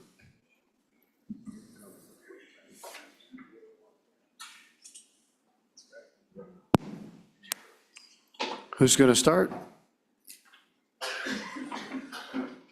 Go ahead, Mr. Taylor. I'm always the lucky one to go first. I always appreciate that, too. I want you to know Chairman, that. Sean Taylor, Executive Director of the Wyoming Rural Electric Association.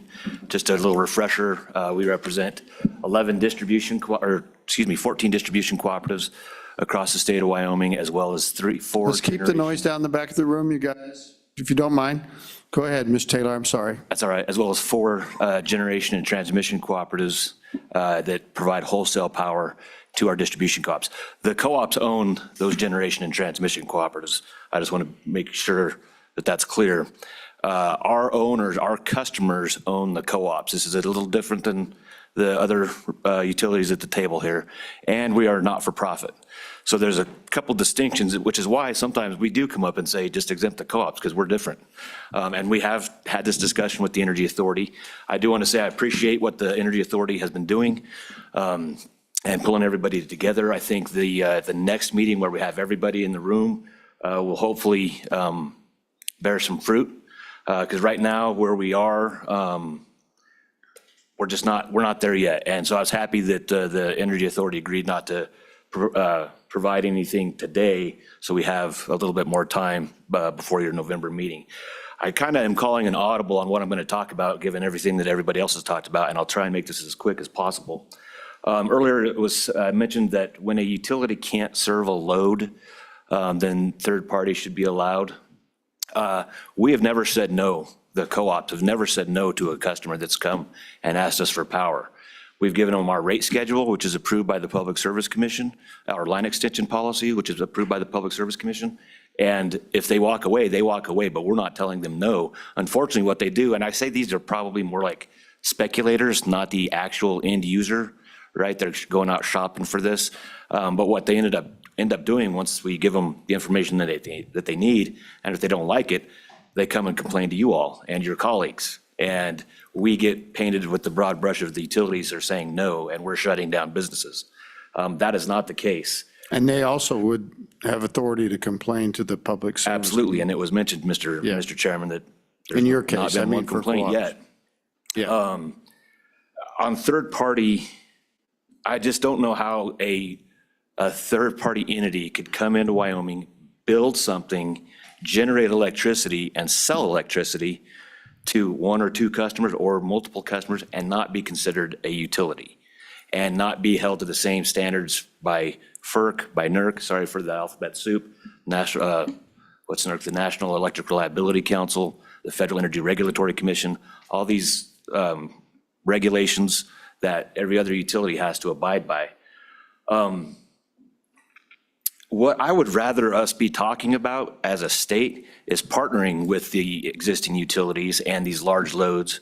We have said consistently that if there's somebody that needs electricity out in the hinterlands of Wyoming and it's expensive for us to get there, but a third party or that entity would want to bring in their own generation, let's partner with the utility so that it protects everybody. Pitting this third party, this third-party generation against the incumbent utility, I think there's a better way to do that. And we should be talking about partnering with all the incumbent utilities, not just the co-ops. And I hope that'll be part of the conversation that's at the next Energy Authority meeting. 2 more things, I think. One thing that we have to take into consideration when a large load, a data center or an AI, is talking to a rural electric co-op, and we give them our rate schedule and our line extension policy, they also have to take into account workforce and housing. And so sometimes this project might not be viable out in rural Wyoming because of those, not necessarily just because of the power costs. So we need to keep that in mind as well. I'll have to push back on Mr. Nelson's comment about the utilities want the profits. As I said earlier, we are not for profit. Anything we have left over at the end of the year, we give back to our customers. So we're not in it for profiteering purposes. We're here to serve our customers with the best reliable and costly, affordable electricity that we can, whatever that form may look like. So I just had to push back on that also. And as far as deregulation, you know my position on that. It's going to hurt the residential customers, the rural customers of Wyoming. And we've had an expert from Texas come up here before this committee several years ago, Mr. Nassy, who's from Texas and knows the inside and out. And he would be able to talk to you all about what the impacts would be to your constituents, our customers. And with that, I'll let it go. Deep breath. Any questions for Mr. Taylor? Any questions? Thank you. Who's next on the list? Are you going, Mr. Rodman? Oh, yeah. Thanks, Mr. Chairman. Committee members, Austin Rodemaker with Tri-State Generation Transmission Association. We are wholesale power to 8 of the distributive cooperatives up here in Wyoming. I'm just up here to say that we, appreciate being part of the Wyoming Energy Authority process. We look forward to the full collaborative meeting in October. And as Ms. Formstrom noted, we have a tariff that's being filed within the next couple weeks before the end of August. That's going before FERC, called our high impact load tariff, which provides any entity with the process that would be required if they were going to bring on a load. We set ours at 45 megawatts, anything 45 megawatts or higher, what the process would be to bring those people, to bring that entity on into our transmission process and into our and calculate that as part of our overall generation. But yeah, so I'm happy to answer any questions about that tariff. Mr. Taylor has a question about that. Actually, Mr. Chairman, I don't have a question. I just forgot to mention something. And Austin brought it up. We are progressing to try and address the large load issue with Tri-State's tariff filing at the FERC. Basin Electric, who serves our largest co-op in the state of Wyoming, they have just introduced a program, and I think Ms. Fornstrom talked about that. They're a large load program that's been approved by the board. So those will both be hopefully rolling out here sooner rather than later, but we're not remaining stagnant. We see what's coming. We know what's happening, and we're taking the necessary steps to address that between Basin and Tri-State. Okay, thank you both. Any questions for either one of them? Representative Yen. Mr. Chairman, thank you, Mr. Taylor and Mr. Rodemaker. Appreciate it. I guess I need to understand what is the harm to the co-op if a third-party generator is providing the large load. And if you guys can figure out what that attachment to the grid looks like, whether it's just like a limited contract of this is the max power you're going to be able to access to us on this contract. Well, if your third-party generation goes down, where is the harm? What's the harm that we shouldn't allow this kind of third-party generation? See what happened is you I know. you jumped back in and you were safe and clear. So Thank you, Mr. Chairman. Representative Yin, I would say it's the certificated service territory, which you've heard me talk about multiple times. If a third party were allowed to come into our certificated service territory, that is basically our collateral, our certificated service territory, because we are not for profit. That is basically our collateral when we have to go out and borrow money. And if that deteriorates and if there's enough uncertainty that this could happen all over the certificated service territories, that would be the harm. Anybody else? Anybody else for either one of them? Let's go to you, Mr. I'm drawing this huge blank. It's all right. I'm unmemorable. Mr. Tom Carter. My name is Tom Carter. That's right. Why? Whoa. It's all right. Sorry, I got upset by Mr. Taylor. Yeah, it happens to all of us. Go ahead, Mr. Carter. I really apologize. It's all right. I have those feelings about Mr. Taylor too sometimes because he wants to exempt himself from all these situations. I'm kidding. My name is Tom Carter. I'm with Rocky Mountain Power, and I appreciate the time and I appreciate the process. As stated before, Rocky Mountain Power has participated heavily in this process with the Energy Authority, and we appreciate their time, and we recognize how involved and how difficult getting so many disparate voices together to find to bring together different ideas and potential solutions. I have the great pleasure of saying that we agree with WIAC on something, and as you guys know, not often do we get to say that. On the large load piece of this, we did work very hard to find a solution with them and OCA and other interveners in the rate case settlement. And we believe that while kind of a new process for the utility and for our customers, does put in the necessary protections for our current customers. And that, I believe, is our goal. I don't believe, I know. That is our goal in the process that we're participating in with WA is what can we do with, in this process, keeping the current customers in front of our mind. Large loads, especially hyperscaling large loads, are a new and unique issue, not just for Wyoming. It is affecting every generator, every utility company, every customer in the country, and quite frankly, around the world. And Pacific Corp, Rocky Mountain Power, we sit in a very unique place because we see this in all 3 of our Rocky states, all 6 of our Pacific Corp states, and then because we're part of a larger company, all of the states that we do business in. And I just want to give you an example of what we're dealing with here. We believe that there are basically 3 types of companies that operate in this, what I call a hype cycle around data centers. There are wildcatters, people who see this as a hype cycle, and they're looking for interesting ideas and opportunities. And Mr. Taylor's talked about some of this group where they come in and say, hey, can we see your schedule? Can we see how much this would cost? And maybe if you give it to us free or at a deep discount, we can do this. And we don't tell them no.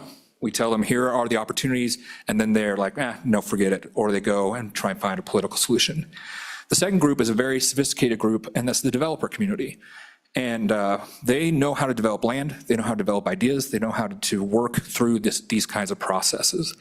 And they work closely with the end user, which is the third group, and the end users work with them to identify good parcels of land that have great opportunity, and they say to us, I have a relationship with an end user, and all I need is X amount of power, and then I'll be able to sign up a contract with one of these end users.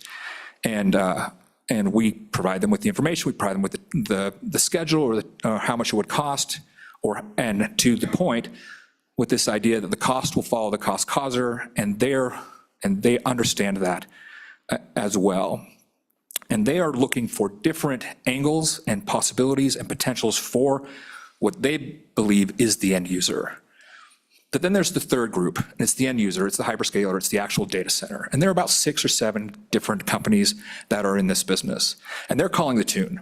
And they're saying, they're talking about how much power they want. They're putting out RFPs. They're talking around to many different developers. And so I joke that we could have 6 meetings in one day with a group of different developers that are all responding to the same RFP. So it may look like we have a need for 10 gigawatts of power, but it's really the same 700 megawatt RFP from the same end user customer.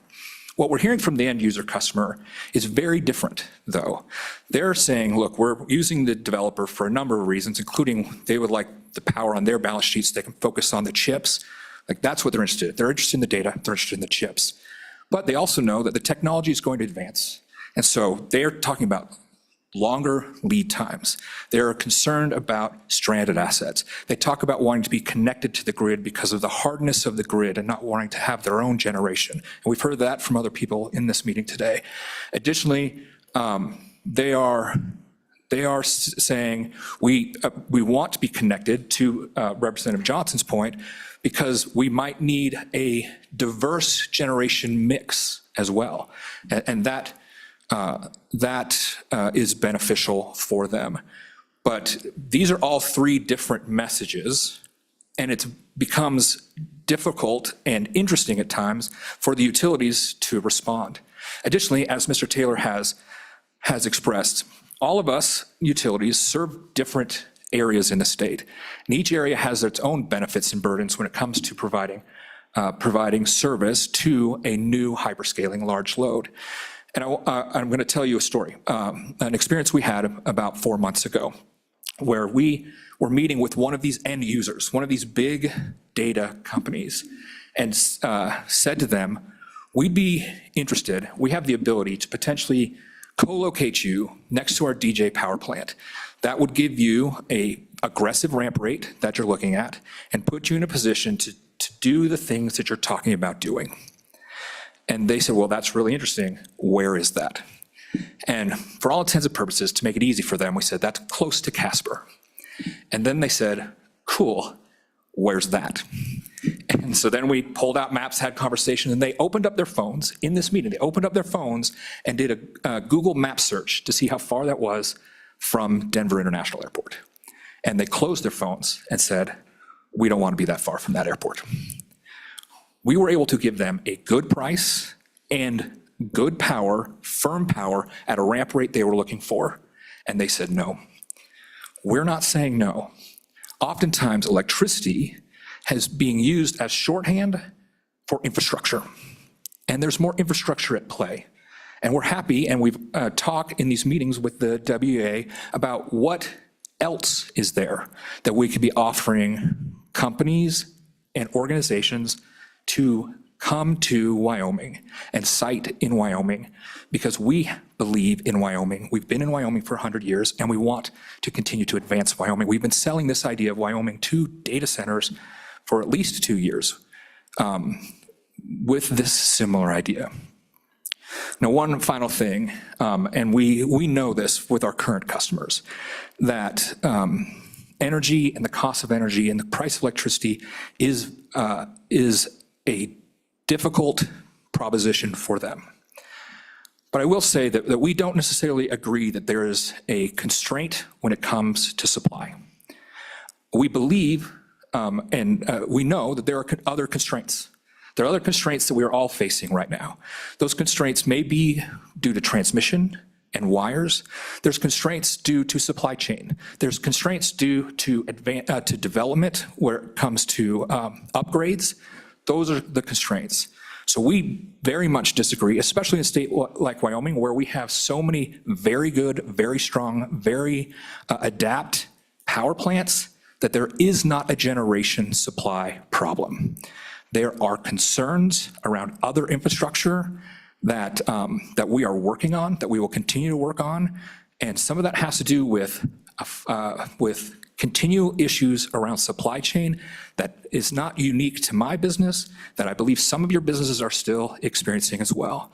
But we are looking to continue to find solutions, and we're happy to work together with our colleagues here, with the other stakeholders, with the WA, to find appropriate solutions to find for this issue and to continue to advance the economic development goals and the energy policy goals of the state of Wyoming. Thank you, Mr. Carter. Questions for Mr. Carter? Senator Landon. So thanks, Mr. Chairman. And I appreciate the perspective of the panel and really well done. I'm kind of compelled with the notion that we could make this work, in a collaborative way. But is that really realistic? Can Rocky Mountain Power, for example, find a way to work with the notion that we need to stand up more power in some of these locations? I know they want that backup that you can provide, but is that really doable? And if we land somewhere in the middle on this from a policy standpoint, is it realistic for us to think that everybody can work together, get along, and not hamper economic development in the state? Mr. Carter. Chairman Case, Senator Land, that's a fair question. We want to provide electricity. We just want to sell electrons when all's said and done, and we want to do that in a way that will advance the economic development goals of the state of Wyoming. Now, we do believe that behind-the-meter generation is important and key, and we will not stand in the way of behind-the-meter generation. What is problematic and a sticking point for us as we look at these next few months of negotiation within the WA, as we sit and get everybody to the table and hopefully put our swords down and have what we hope are fruitful conversations. What our concern is around that is, how do you want me to plan? Do you want me to plan for you to develop your behind-the-meter generation, but I still have to back you up? So then you're going to build and create your own create your own generation, but I also have to build and create that generation as well. And then who pays for it? Because what the compact says is that the current rate base pays for that. And so then to Representative Block's concern, and all I believe concern is, then the costs aren't following the cost causer. I have to be able to put myself being the company's put itself in a position that we are planning for all future needs. And if someone wants to leave the blanket of the utility, the safety of the utility, they're going to find themselves that we don't have to do all the work we need to bring them, if they want to come home, build all that, and then have a system that where they get to kind of have their cake and eat it too. And I think that there could be fruitful conversations if we're all willing to kind of talk about what are the benefits to everyone and the burdens to everyone. Oftentimes in negotiations, we're only interested in the benefits. And so we need to make sure we're being honest about what the burdens could be to every single person involved in this, every single rate class in this. Anybody else? Representative Block. Thank you, Mr. Chairman. And just, I wanted to thank you for bringing up a couple of those issues, because this is exactly one of the things. So in this room, we talk about, cost to causer, and we talk about all these great terms, but let me tell you how this manifests itself on the person in the neighborhood's bill, right? Here's how it manifests itself. It's like, okay, we're going to build some extra transmission. That ends up being a permanent rate case increase. It's not a temporary rate case increase. And so you say, well, we're doing this for your benefit. I'm sorry, they had a permanent rate increase. They don't see that benefit. Okay, that's the truth of the bulk of your users, which is your homeowners. Now, I understand maybe the other people are using higher loads, the companies in the industries, but from their perspective, you say, well, don't worry, this benefits you. Well, it never really benefits them. First of all, for a capital investment for infrastructure, it doesn't go away. It ends up going on a permanent rate case. That's how we see it. Okay, and then when you aggregate that with when these benefits never reflect back. Okay, so once that is done, their rate doesn't go down. You throw all that together, and at the end of the day, they don't see how it ever benefited them. And that's where it gets tricky. We talk about those great things here, but they never see how did building that infrastructure in any way benefit the guy who's paying his $200 or $300 a month bill. So I just throw that out. I realize that's not really an easy question to answer, but I wanted to make that clear, what one of these problems and what's beating on people. They don't see that benefit. We talk about that, but they don't see it. Thank you. Mr. Carter. Mr. Chairman, Representative Block, this is an important perspective, and I really appreciate that. And you and I have talked about that, and we've talked about this a lot in the committee. I think, and especially as we look in the future on these large loads, whether they are data centers or not, right? The commission and the interveners in this most recent rate case have provided us this very good tool, and it's a new tool for us based on legislation, based on our Schedule 400, that allows us to enter into these special contracts to ensure these new loads will have the cost follow the cost causer. We believe that there will be future benefit to that. We recognize there have been issues in the past, and we need to do a better job of explaining that to our customers moving forward. And your perspective, Representative Block, is helpful, and I appreciate that. Good enough. Senator Steinmetz. Thank you, Mr. Chairman, and I recognize we're running about an hour behind, so I apologize, but I do have a question. Because we keep talking about economic development, but then we talk about how many more dollars we're taking out of taxpayers and ratepayers' pockets, because one, they're not only on the hook for the rate that they have to pay, but also the taxes and the subsidies that are going into this from the federal level as well. And so I guess I would be curious, what do you consider economic development? How are these some of these large loads, I understand, mining, things like that, they contribute to our economy, but data centers, many of the data centers, they're tax exempt already under state law. They are receiving a lot of subsidies under various different programs depending on if they use CCU through Tallgrass, all of those types of things.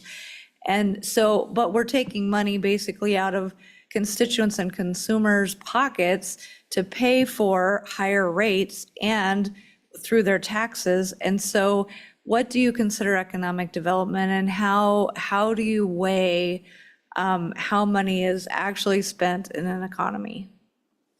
Mr. Carter.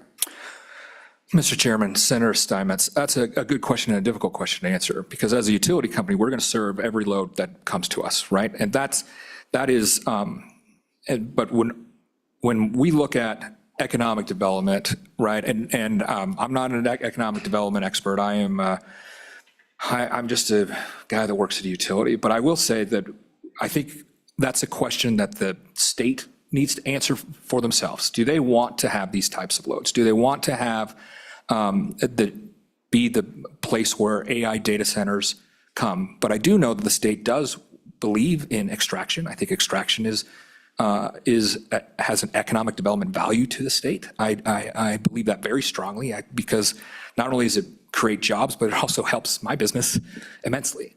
I think that when we look at when the state looks at providing tax incentives or other incentives to different businesses, that's a question that the legislature can tackle on what types of businesses, what types of opportunities do they want to bring to the state. If there are other types of incentives out there that the legislature feels like are directed in a way that bring the wrong types of business here, we'd be supportive of that as well. Like, we are policy takers, and we're interested in advancing the policies of this legislature to ensure that we're doing right by our ratepayers. And the senator brings up a very good point in that, Wyoming's tax structure isn't very good at handling these kinds of developments and having them be beneficial, not just within the utility system. We're talking about something very narrow. Does it benefit other utility customers? But to say whether it's benefiting the state as a whole, we're not very good at answering that question in Wyoming. And I hope we get there. Representative Locke's going to fix that in the Revenue Committee, I think. Let's move on now to Mr. Bush, if that's all right. And then the intention would be we have a couple online, we're going to take a break, and then we're going to come back and start public records. Okay, Mr. Bush. Mr. Chairman, thank you. David Bush with Black Hills Energy and Cheyenne Light Fuel and Power, as has been noted earlier. I would just, a lot of the things that I was going to cover have been covered by previous speakers. I'll try to speed things up a little bit, but did want to talk about data centers. That seems to be a pretty interesting topic for the committee. As has been stated, Cheyenne is sort of a hub for the data center activity in the state. We have served those data centers since about 2014, 2015. Microsoft was the first one to come in. They are now expanding their operation. Meta has announced that they are bringing a large facility to Cheyenne, and there's probably others in the works too that I'm not privy to. We have designed, thanks to the work with the legislature, our tariff around protecting the existing customers. A lot of concern about mom and pops, the small customers in the state. We designed our tariff to help protect those folks. And in fact, they benefit from this tariff when these large users come to Cheyenne and to our service territory. This committee also, in 2019, with the help of Chairman Case and others, we passed an amendment to that legislation, and that was in response to some of the Bitcoin miners that were coming to the state.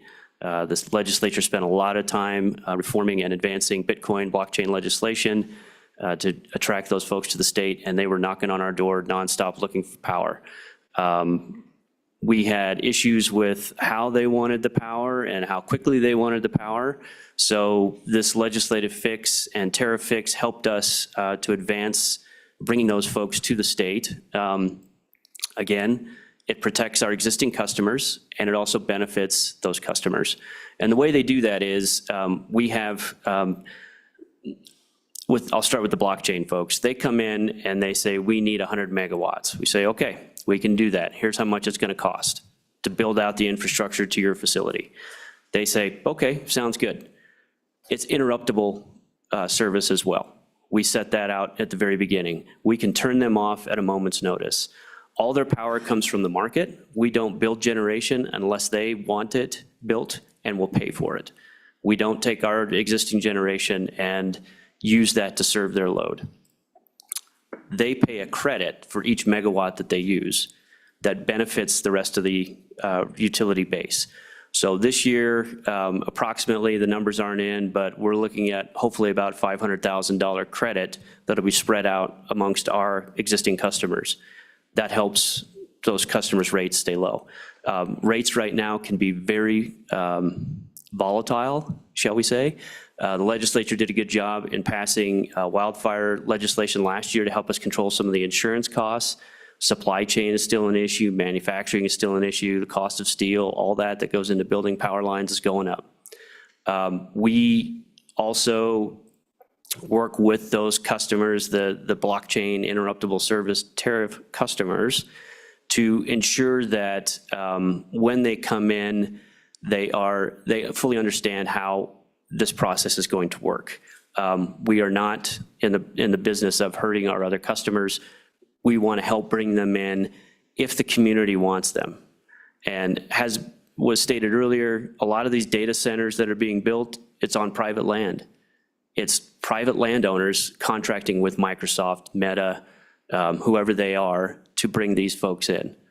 The city and the county does benefit. I think our mayor is here from Cheyenne. He could probably speak to this as well. There is a tax benefit that comes from these data centers.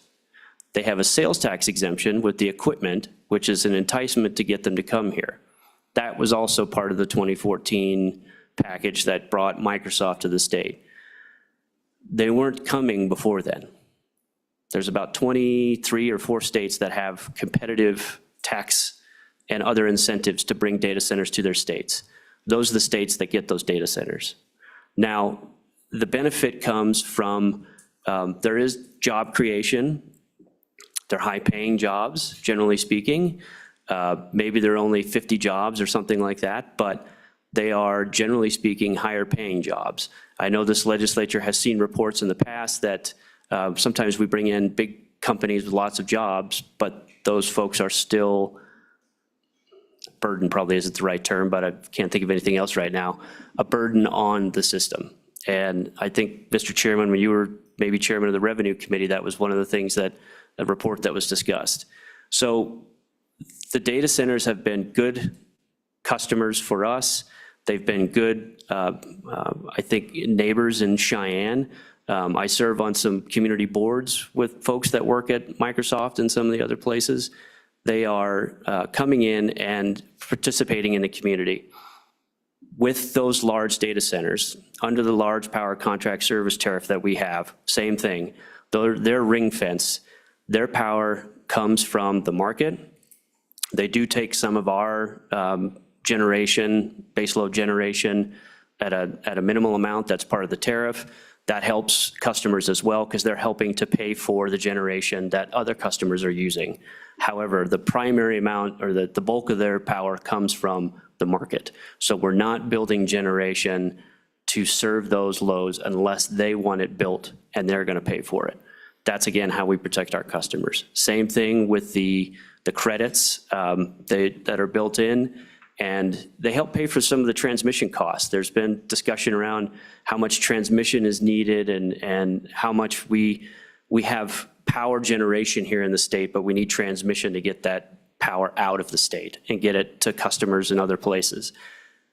There is reliability standards that this legislature has passed in the past couple of years that also have to be met. That's an investment that comes sometimes, yes, on the back of our customers, because we have to make sure we're hitting those reliability marks and ensuring that in our winters, 9 months out of the year, people have the electricity, and we serve natural gas too, so I'll throw in natural gas, to ensure that they're staying warm and they have the power they need. Now, we can't do that if we just want to. We have to go to the Public Service Commission and get a certificate of public convenience and necessity and justify the investment that we're making on behalf of our customers. That is the regulated model, and that's the benefit to a regulated model. A deregulated model, I'm not sure has that kind of a benefit. So those protections are in place for our customers. I'm trying to think if there's anything I'm missing.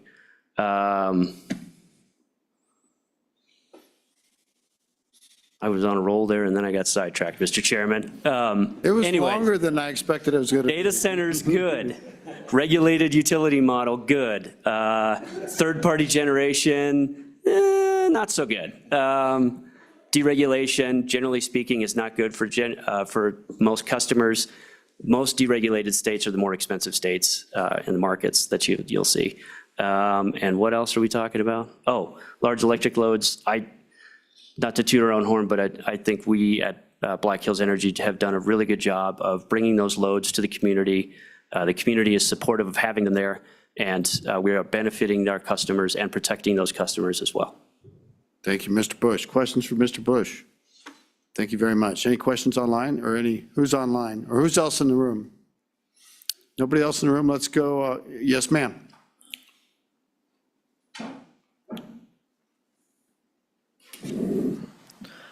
Rosemary Saban, Nechona County resident.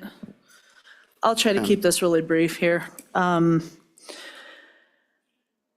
having attended multiple rate hearings for power, could I request that the Public Service Commission attempts to not be so conspicuous that they tend to lean more toward the utility companies instead of the public? And then these discussions about nuclear reactors, we all know that legislation still has to be passed to make the fuel storage from out of state legal. I don't think it's helping with morals of the people you all represent. So I think it's getting the cart before the horse. I understand it's a possibility, but the numbers seem to be growing on people that are not supporting this. So out of consideration for the residents, if I could ask that a little less blatant discussion about that. And I'm not following you on this part, ma'am.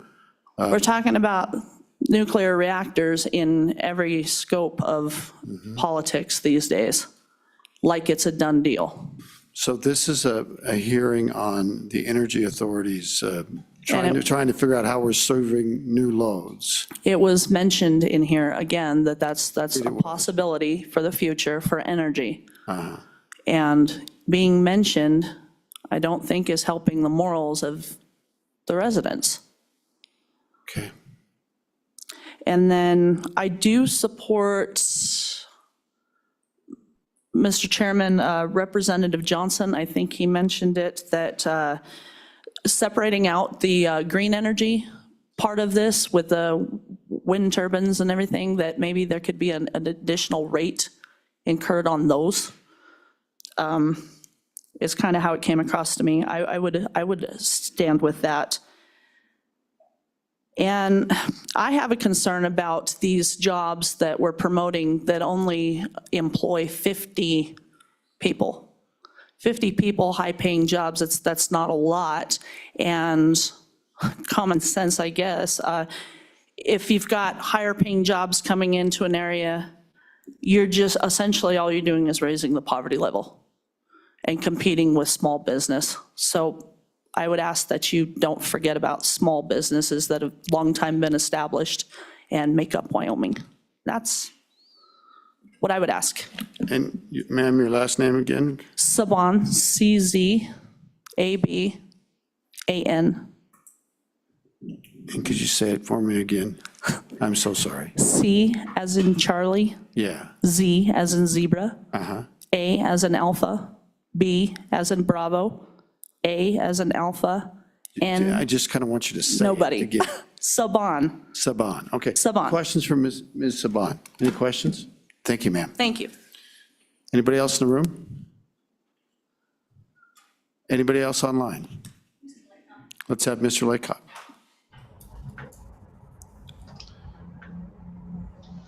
Mr. Chairman, good morning, committee. I'm I Tom can't hear you, Laycock. Tom. Hold on.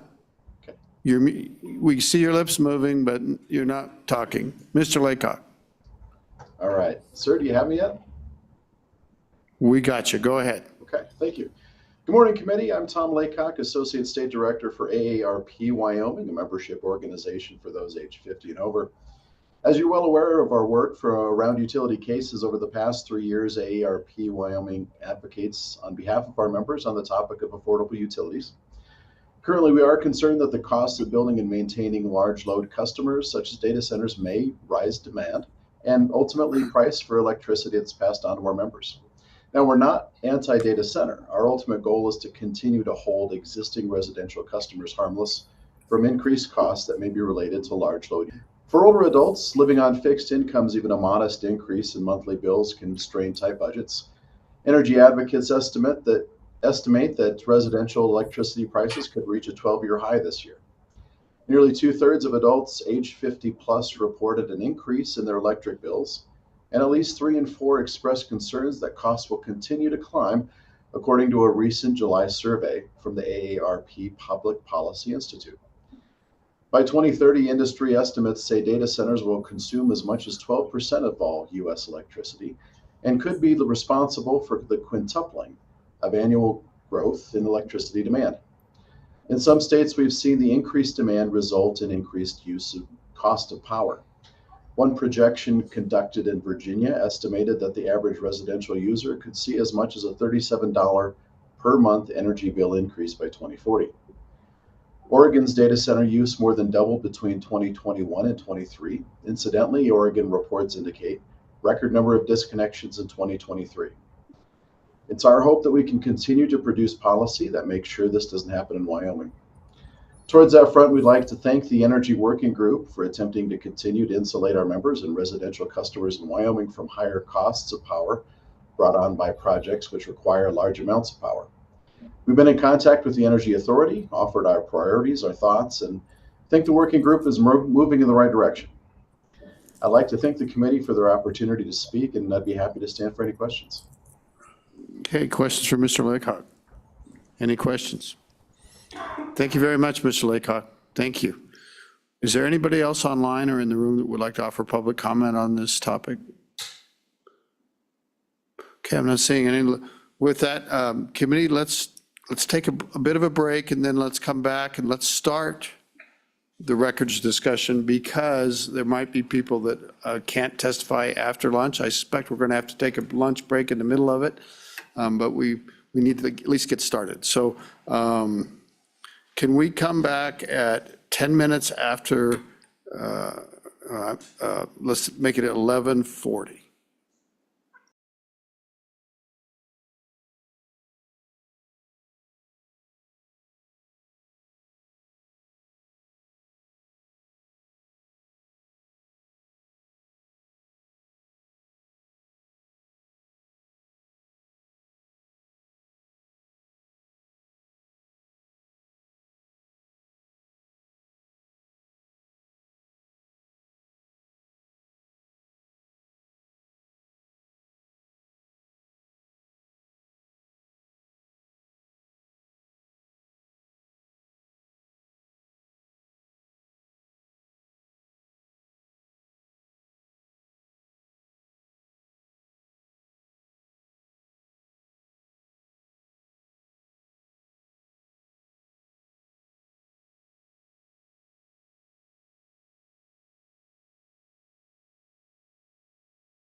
Okay, we'll call the meeting back to order, and let's start with the two LSO memos that have been prepared. Come on down to the big table.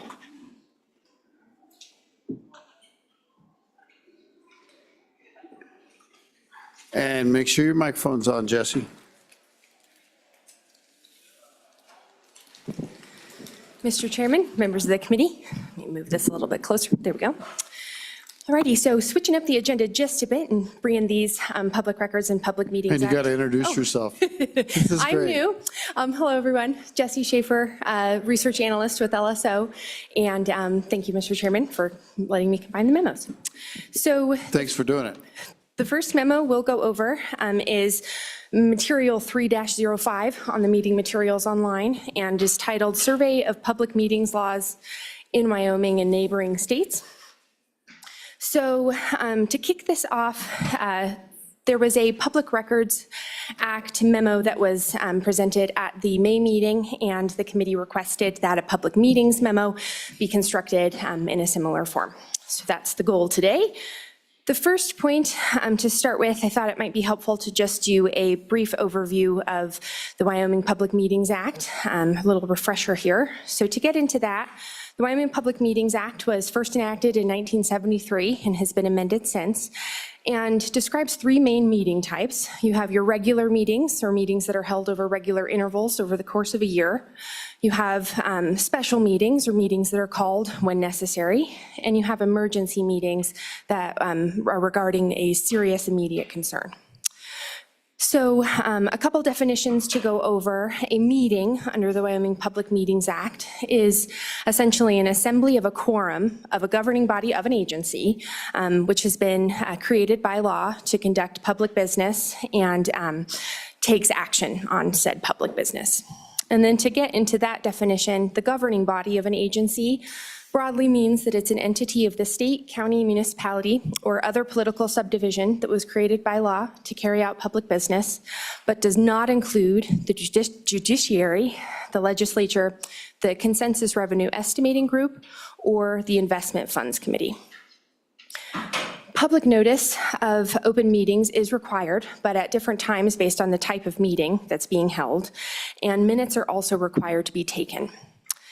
Executive sessions are allowable for a list of specific reasons, and that is on page 5, page 5 if you're interested, bottom of. And executive sessions can only be held after a motion to do so in a public meeting. And then any action taken in violation of the Wyoming Public Meetings Act is null and void, and any knowing and intentional violation can result in civil penalties of up to $750. So to get into the comparative analysis, and the elements that we look at are on the first page of the memo, including introductory information, meeting act definitions, notice requirements, minutes and recordings, public participation, exceptions, executive or closed sessions, and finally violations. The states surveyed are neighboring states and include Colorado, Idaho, Montana, Nebraska, South Dakota, and Utah.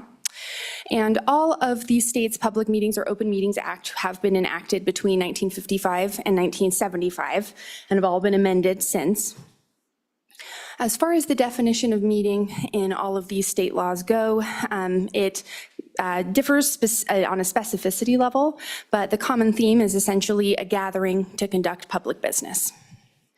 Who the act may be subject to is also variable and takes the form of different terms, but the terms that were used most often were governing bodies or public bodies. And then in most cases, or I think in all cases of these states, entities that are subject to the act are entities of 2 or more members requiring a quorum to carry out public business. On the next element, notice does vary greatly in the states, so notice before a public meeting. In Montana, no notice is specifically required in the Public Meetings Act, though there are some requirements out in other portions of Montana law. In Nebraska, reasonable notice is required, and that's on page 17 if you're interested.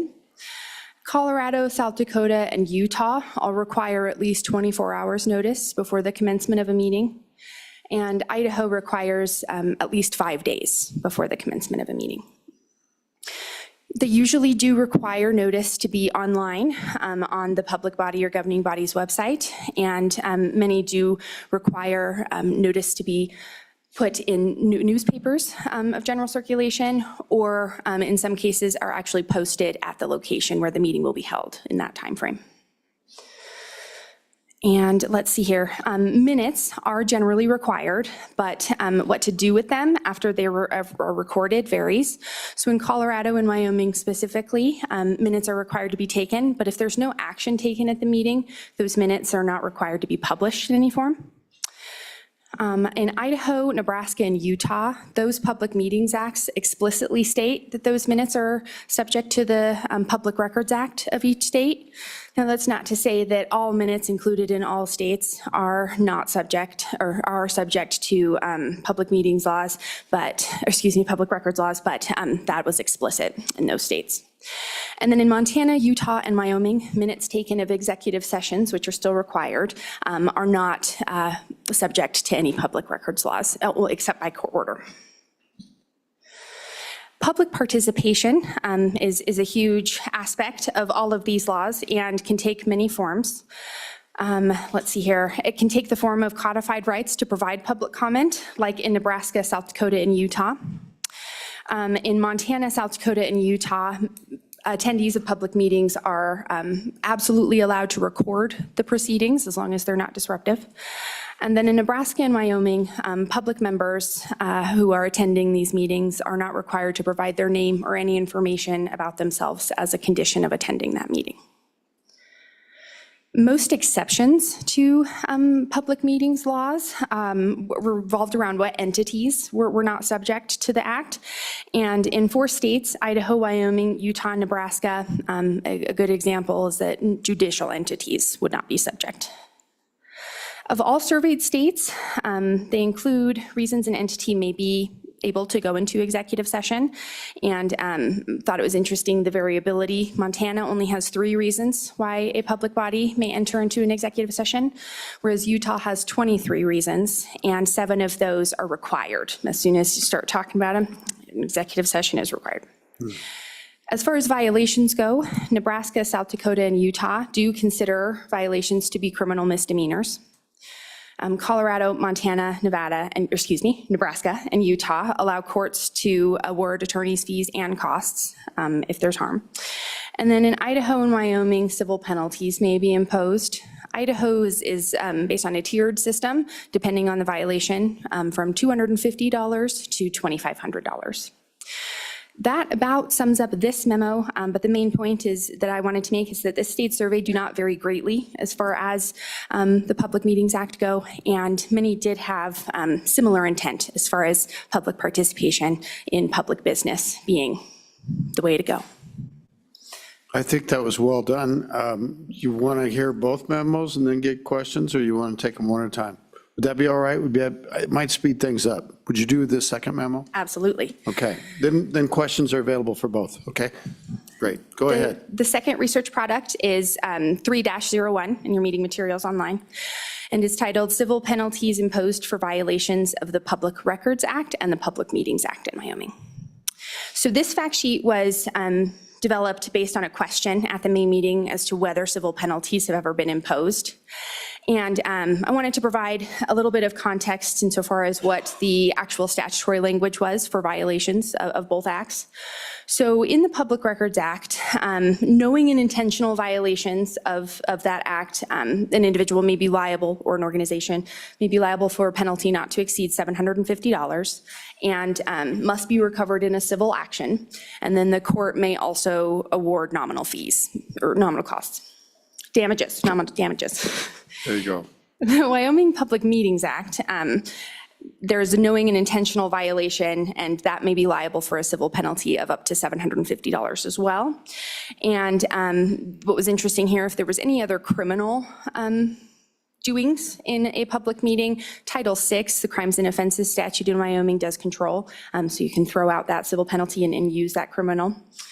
And then another interesting fact about the Wyoming Public Meetings Act, if a member attends a meeting and knowing that's in violation of the act, they may be liable unless they make their objection known in the meeting minutes or at the very subsequent meeting that they believed that meeting was in violation. Kind of gives you a free out. Absolutely. Going to page 2 of the memo, so researching whether these penalties had ever been imposed in civil matters was not as cut and dry as I think we were all hoping for, but I did reach out to the Wyoming Judicial Branch to see if they had any data on the matter, and at first requested data going back 10 years, and no results were yielded. So the Wyoming Judicial Branch helped me go back 20 years, and they were able to find 9 instances of alleged violations from 2008 to 2010. You'll see on the table on page 2 that there is a finding, and those findings are either guilty, dismissed, or not guilty. And so wondering why that was, I looked into history, and the 61st legislature in 2012 ended up changing both acts from criminal misdemeanor penalties to civil penalties. In asking the Wyoming Judicial Branch why there was no data post-2012, I was told that generally civil matters are not recorded in the same way that the statutory criminal violations are. And one reason for this might be just my thoughts were that the findings could be so vast in a civil matter, whereas, as you can see from the table, criminal violations really have guilty, not guilty, just a couple different ones that can happen. And of the one guilty finding took place in 2010 for that. So looking into the actual question, whether civil penalties had ever been imposed, I kind of took a different route and started looking into different cases that included alleged violations of both acts. So a couple different cases that came to play, and mind you, there were probably a lot more, but wanted to kind of focus on some that provided some good context and were also a little bit relatively easier to find to the Supreme Court or District Court level. So the first to get into regards the Wyoming Public Records Act and was decided in 2017. In this case, an individual requested records from a sheriff's office, and the sheriff's office did provide records, but the individual was not necessarily satisfied with what they received. So they commenced a suit, and it did get appealed, raised to the level of the Supreme Court, where the Supreme Court determined that based on all the evidence that and any ability for the plaintiff to prove anything, there was really no violation because the sheriff's office did comply with the request. So no civil penalties were imposed in that case. The next case regarding the Wyoming Public Records Act, records were requested from a state agency, and plaintiffs alleged that there were knowing and intentional violations of the act. So they commenced a suit, and the court ended up actually hiring a third party to fulfill the records request, and it did prove that there were some overly narrow searches for these records. So, and was conducted in bad faith, according to the court. So that court did impose civil penalties of $700 on 3 defendants, the state agency, and 2 members of its leadership, as well as imposed nominal damages in the totaling $300, but $100 from each defendant. So that was one. And then that agency wouldn't be the State Department of Education, would it? That would be the Okay, agency. that makes sense. Okay, keep going. Of the other cases that I looked at, 2 were from 2013 and were very similar. 2 agencies withheld records, and plaintiffs commenced a suit. The court ended up determining that while the records should have been released, there was some ambiguity there because there was some personal information within the requests. So the court just had court ordered the records to be released with some redactions, and so did not decide to impose any violations. As far as the Wyoming Public Meetings Act goes, in 2019, a city council held an executive session, and during that executive session discussed a complaint that they received from a business owner in that town. And essentially decided that that violation was moot. There was no reason to move it forward. The reason for the executive session was appropriate. They were discussing pending litigation. However, the plaintiff alleged that it was in violation because there was a collective decision. The court agreed, but before the court could make any determinations, the city council ended up going to a subsequent meeting, opening up that topic, receiving public comment, and released those minutes from the executive session. So while there was a violation, the court decided that the violation was cured, so there was no reason to impose penalties. And then the final case was about another city council. A member sued a city council right around the end of COVID restrictions and alleged that because that city council was not holding meetings in person, that there was a condition precedent, which would be in violation of the Wyoming Public Meetings Act, because the teleconferencing platform that the city council was using required name, email address, et cetera. The court determined that the plaintiff could not readily prove that there weren't other methods to attend the meeting via cable access, YouTube. And even still, the teleconferencing platform was not being verified, the information provided, nor was it being retained by the city council. So the court determined that there was no violation. So all that to say, it's a super roundabout answer, but there has been at least one imposed post-2012 after that legislation was changed.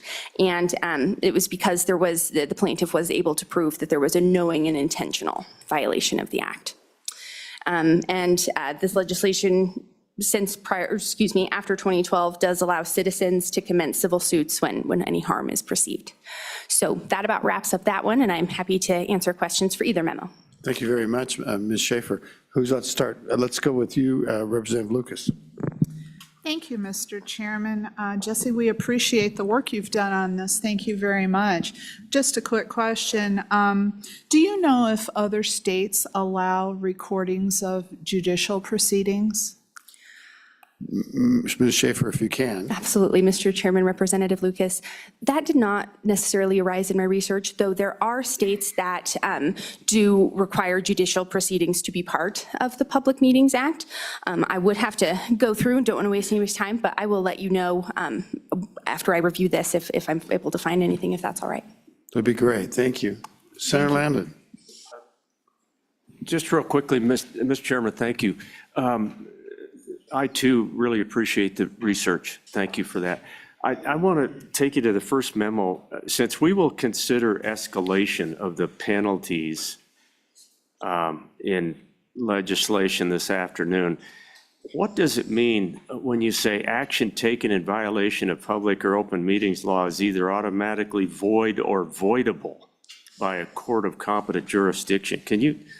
That's legal stuff. Can you help me with that? What does that mean? Ms. Schaefer. Mr. Chairman, Senator Landon, I would again have to go through to give you the specific states, but the distinction there was that in Wyoming, for example, our statute essentially states that any action taken in violation is null and void, whereas in other states surveyed, that determination would only be made by a court. So there would have to be a suit commenced to determine whether that action was null or void. Okay, thank you. But in Wyoming, it would, on its face, it would be void. That is the way, Mr. Chairman, that's the way I interpret the statute. I am not an attorney, but. Understand. Anybody else? Thank you very much. Good work. Why don't we get the first bill presented, and then my intention today, we got to get lunch sometime. I know that some people are on tight schedules. You came thinking you could get done in the morning and you can't stay over. I'm willing, we're going to listen to folks that are in that situation, but the bulk of this will probably be after lunch, okay? So go ahead, Mr. Anderson. Mr. Chairman, Josh Anderson, LSO. So the first bill we had was 26 LSO 51. It's working draft 0.4. This was requested at our meeting in May up in Lander, and just made a number of changes to the Public Records Act, which was what was primarily discussed at that meeting. Just quickly going through the bill, Mr. Chairman, on page 2, the first change at the bottom of page 2 is to require the governmental entity to acknowledge the receipt of a request for public records to the person making the request not later than 3 business days after receipt of the request. Carrying over to the next page then, just a conforming change there that if the public record is readily available, it will be released immediately when the request is acknowledged, so long that it does not impede the governmental entity's ability to discharge its other duties. Then continuing on into paragraph 3 there, this is a change to the current timeline. You can see currently it's releasing records not later than 30 days. This would change that to 10 calendar days from the date of that acknowledged receipt. And then previous language said unless there was good cause to prevent release, this would require the government entity to request an extension from the ombudsman. It's easy for you to say. To go beyond that 10-day timeline. And then at the bottom of that page, that is clarifying that extension request process, where the request could be granted by the ombudsman for good cause. And then continuing at the bottom of the page and over to the next page, that would be released on a date specified by the ombudsman, not to exceed 30 additional days or another specified date if mutually agreed to by the applicant and the governmental entity. Then on page 4 there, again, that change on line 13 is just conforming to that process above to the date determined under that section. And at the bottom of that page, starting on line 18, this would add the ability of, if a complaint is filed with the ombudsman, they could refer that matter to the Attorney General or District Attorney, who may apply to the District Court to enforce compliance with the act. And then over to page 5, Mr. Chairman, the existing language there is for the Department of Administration and Information to adopt uniform rules for fees and costs to produce records. This would apply those same rules to other governmental entities that are not state entities, unless there's a couple of exceptions at the bottom of the page there, if the entity charges lower fees or if they request an exception to the ombudsman for good cause. And then finally, Mr. Chairman, over to page 6, this is the penalty provision that was just discussed by Ms. Schaefer. So this would increase that amount up to $2,000, and then would also specify that the court could award the prevailing applicant with reasonable attorney fees. Perfect. Bill, Mr. Chairman, take any questions. Any questions for Mr. Anderson? Any questions? Down there, Senator Boner. Oh, Senator Boner. Hello, Mr. Way over there in, I think that's western Wyoming over Yeah, there. it's what people who relate to the meeting land over here. But thank you, Mr. Chairman. Just a quick question with that fine. Do you have a record of when that last time that was increased or where it was set? Just wondering how that may fall in with inflation and all that. See, I think that previous testimony by Ms. Schaefer was that was a criminal penalty before, and then it was 2012 that the civil penalty is, got that right, $750? That's my understanding, Mr. Chairman, yes. Good nods all the way around. Senator Landon? So in that regard, Mr. Chairman, thank you. Josh, that's a pretty standard figure in our statutes. We learned that during Judiciary Committee meetings. Taking that off the 750 figure and up to 2,000, is that, are there other instances where we have done that? Can you speak to me about that 750 level misdemeanor versus felony provisions, that kind of thing? Mr. Anderson. Concerns there? Thank you. Mr. Chairman, Senator Landon, good question. I'd just certainly have to look into that. As you note, kind of the under $1,000 is generally, a misdemeanor versus a felony amount.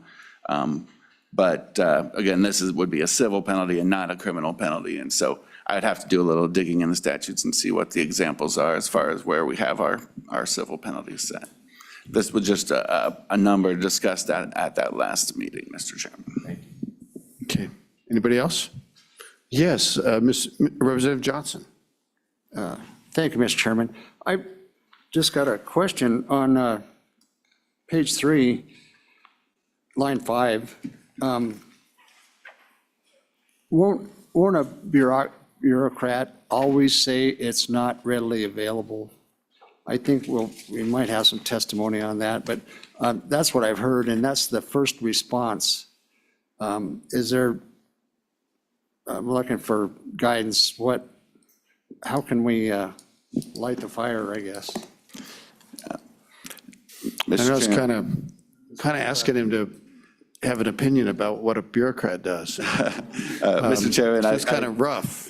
Mr. Anderson, you're welcome to take a crack I at would it. note that I believe in the rules, in the Administration Information's rules, they do say that if the cost is less than $180, which is also the price where they don't charge the fees, that it is supposed to be released immediately and with higher priority. So that's at least one thing that's in the rules, not in the statute. But as to what else you could do to direct that to the agencies is kind of somewhat left up to the agency determination. Okay, thank you. Anybody else? All right, thank you very much, Mr. Anderson. Ms. Potter, I kind of look to you. Do you want to address the bill draft first? And then what I want to do is get the public comment where people can't stay after lunch. So would you mind maybe taking a crack at it? And we're going to make it a two-way street. You'd be able to come back and respond to other witnesses or whatever. So we're interested in your take on this. And welcome. Thanks for driving up. Put that microphone on with a green light. Thank you, Chairman, Co-Chair, Committee. Thank you for listening to me and having me come back. I did really appreciate Josh's work on this. I think that it is helpful. I do think that when I got to thinking about some of this and how it would actually work with the public as well as with the local entities, I wanted to be very fair and cognizant that as a civil servant, I want to provide them as much as I can, and I know most of my colleagues do as well. As a member of the public, what do I expect when I go in and ask for things as well? So I try to balance it between those two roles. I do think that as it stands now, we still have several entities that they live off of paper, essentially. They're still transitioning electronically for records, and so while you would think that things should just be readily accessible, and in normal circumstances, depending on where you live, they are, not all entities are following that yet. So I wanted to think about that. So with that being said, I know that Mr. Bonner's suggestions were very good as far as having a 3-day notification period, acknowledging the request. I think under a lot of situations, that's probably something that would work, but I also acknowledge that people take vacations, this is sort of an add-on in smaller entities, so they have their regular duties. They can't afford to pay for a full-time person just dedicated to records in most cases, and so they have to balance that workload and what that looks like. Now, I'm sure if you asked your court clerks and their staff during election time what's going to be the most pressing issue, well, they are very interested in providing both. They have to make a judgment call. Okay, elections have specific deadlines.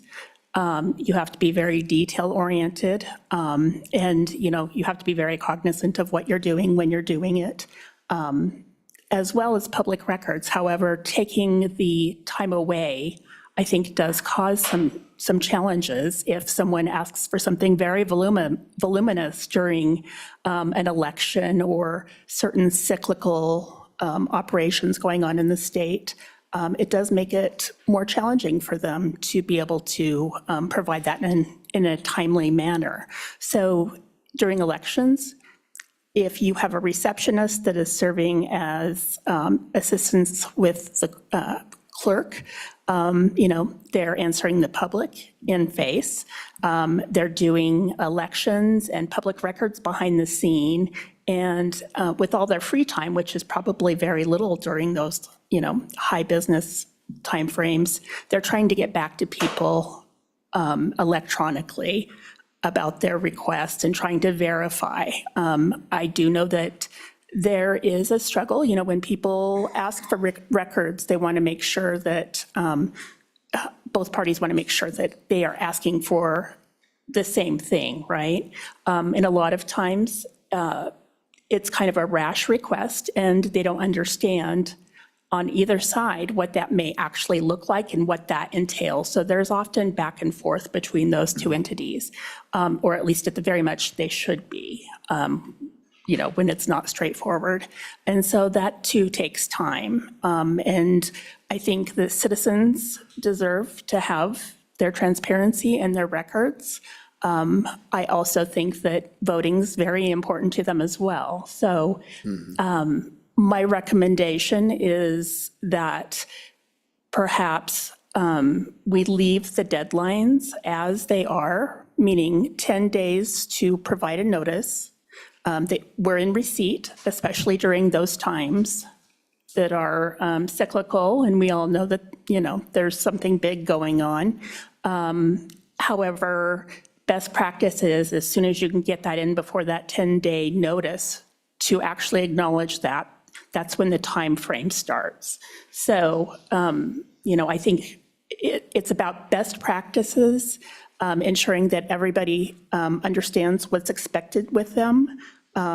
And just as a sidebar there, I have been upping my training with local entities, with special districts, with as many people as I can, acknowledging that I'm one person and also, answering complaints and all of that as well. But I'm really trying to do due diligence to what both government entities need to know and are responsible for, as well as what citizens expect of us when we're providing customer service. Additionally, I think it's more advantageous rather than to produce everything up at the 10-day mark as suggested. I think Mr. Bonner had a great idea, but I think that being able to do that again, produce all the documentation within 10 business days is not always available. If you ask, for instance, something that encompasses 5 or 6 years of data that you're trying to pull, some of those may have been converted over to the electronic version. Some of those are still in storage someplace where they have to physically go through boxes and pull those records and scan them and pull all of that together.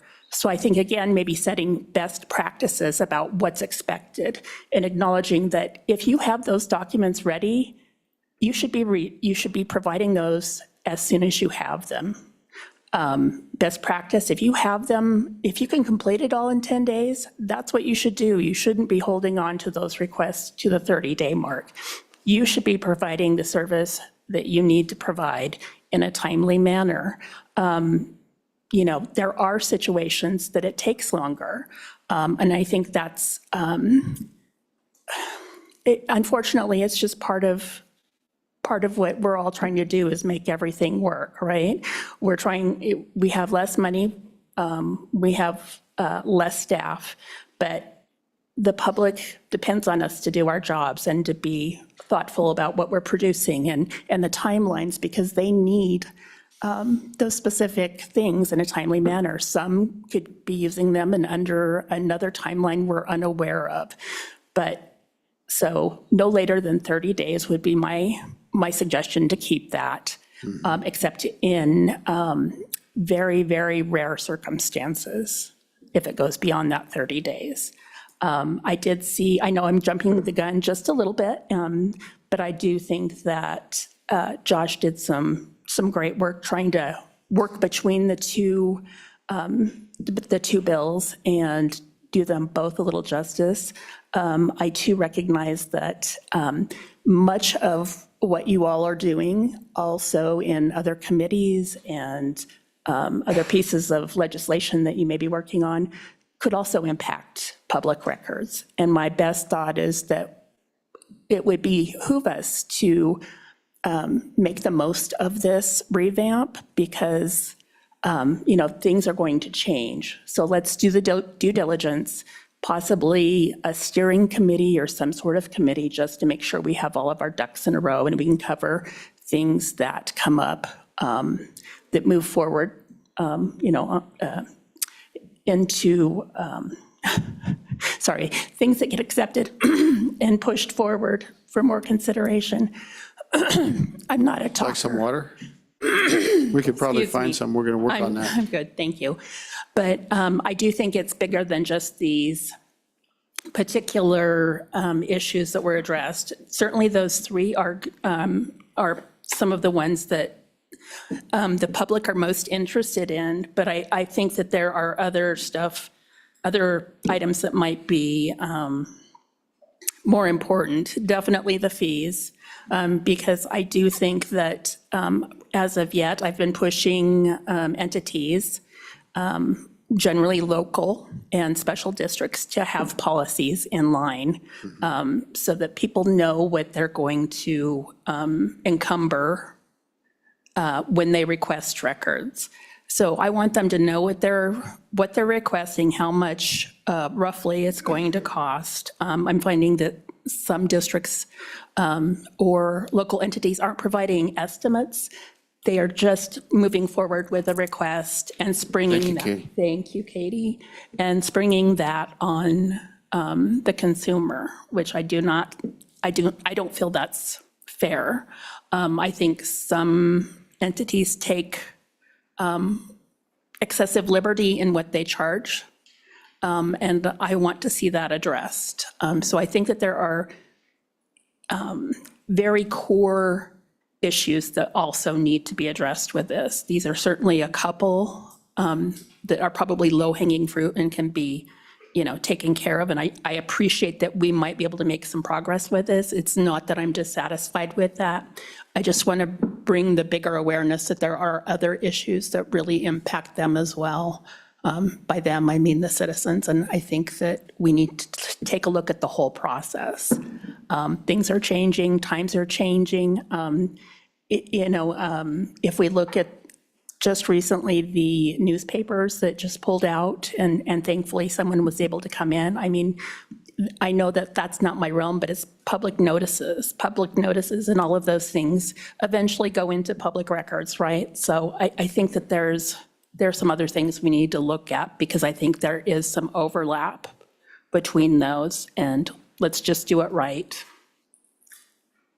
Okay, thank you. If I got the summary of your testimony, might be that the timelines are maybe a little bit rigid, but you came down general on the fee schedule being a good idea. And do you think you could administer these things? And then we'll go to Representative Johnson. Chairman Case, I think that I, at this point, can. Okay. What that looks like in the future, just from my first presentation or conversation with you all originally, my workload has increased, and I know I'm just trying to keep That's because you're in the everything papers. What papers are left? People are like, you exist? And I'm like, holy moly, yes, I've been here since 2019, or one of my predecessors has been, but word's finally getting out, and so, that brings some with it. Representative Johnson. Thank you, Chairman Case. I have 3 questions. You have a log of everybody that requested your help in getting public information. Do you have a log of that you could share with us? That's one question. What's the most requested? Making a public records request. I think so. Will it take 10 days? No. Go ahead. What's the most requested section? Is it county commissioners or a city council? Is there a pattern? And the last question is, how many referrals have you made to the Attorney General? And I'll let you. Okay. Thank you. Okay. Thank you. Thank you. Chairman Case, Representative Johnson, I actually do have an ongoing spreadsheet. It's very rudimentary. It was initiated when Ruth Van Mark was in this position, but I do keep it up, and so that's relatively easy to provide. I have some closures I have to update with it, and then it's ready to go, which shouldn't take time at all. With that being said, I'm sorry, what was your second question, please? Back sir? to you, Representative Johnson. Sorry. Thank you. Most requested, is there a county commissioners or city councils or other? Most what's the requested. You know, is there a pattern or a problem area maybe? Go ahead. Thank you. Chairman Case and Representative Johnson, yes, I would say that a lot of the documentation that's problematic, a lot of it has to do with criminal activity and those sorts of things because it's so limited in what they can provide. So it's to the courts or to? Not necessarily to the Okay. courts. Some of it is to DCI. Okay. And the AG's office, and others are to the Department of Corrections. Are a lot of Because- these inmate generated? Yes, sir. There you go. Sorry. The others are that, I would say, local entities, primarily in those smaller communities where they don't have full-time staff, are reluctant or do not provide follow-up with public records requests from the citizens. And I have been dealing a lot with that. And so that one's a really big challenge because I'm trying to balance again, and honestly, I've had a couple of mayors that kind of blew me off as well. I can tell you, after the last. Give us their names. I mean, I could do that. No, don't. But I prefer not to. I want to have a good working relationship. But I have, after the last meeting, worked with WHAM, and they were able to help reach out to some of those individuals that are a little bit challenging, and they have since acquiesced to working with me. So I am super thankful for the additional help and resources from folks that have, offered and said, hey, I can help you with this. So thank you. And You're not saying there's value in associations, are you? That's your interpretation. We're going to find out. Keep going, I'm sorry. And you had a third question? Yes, Mr. Chairman. How many referrals have you made to the Attorney General? That one, unfortunately, Chairman, Representative Johnson, is easy. I have not made any to this point. To be honest, I've never felt like that was an avenue.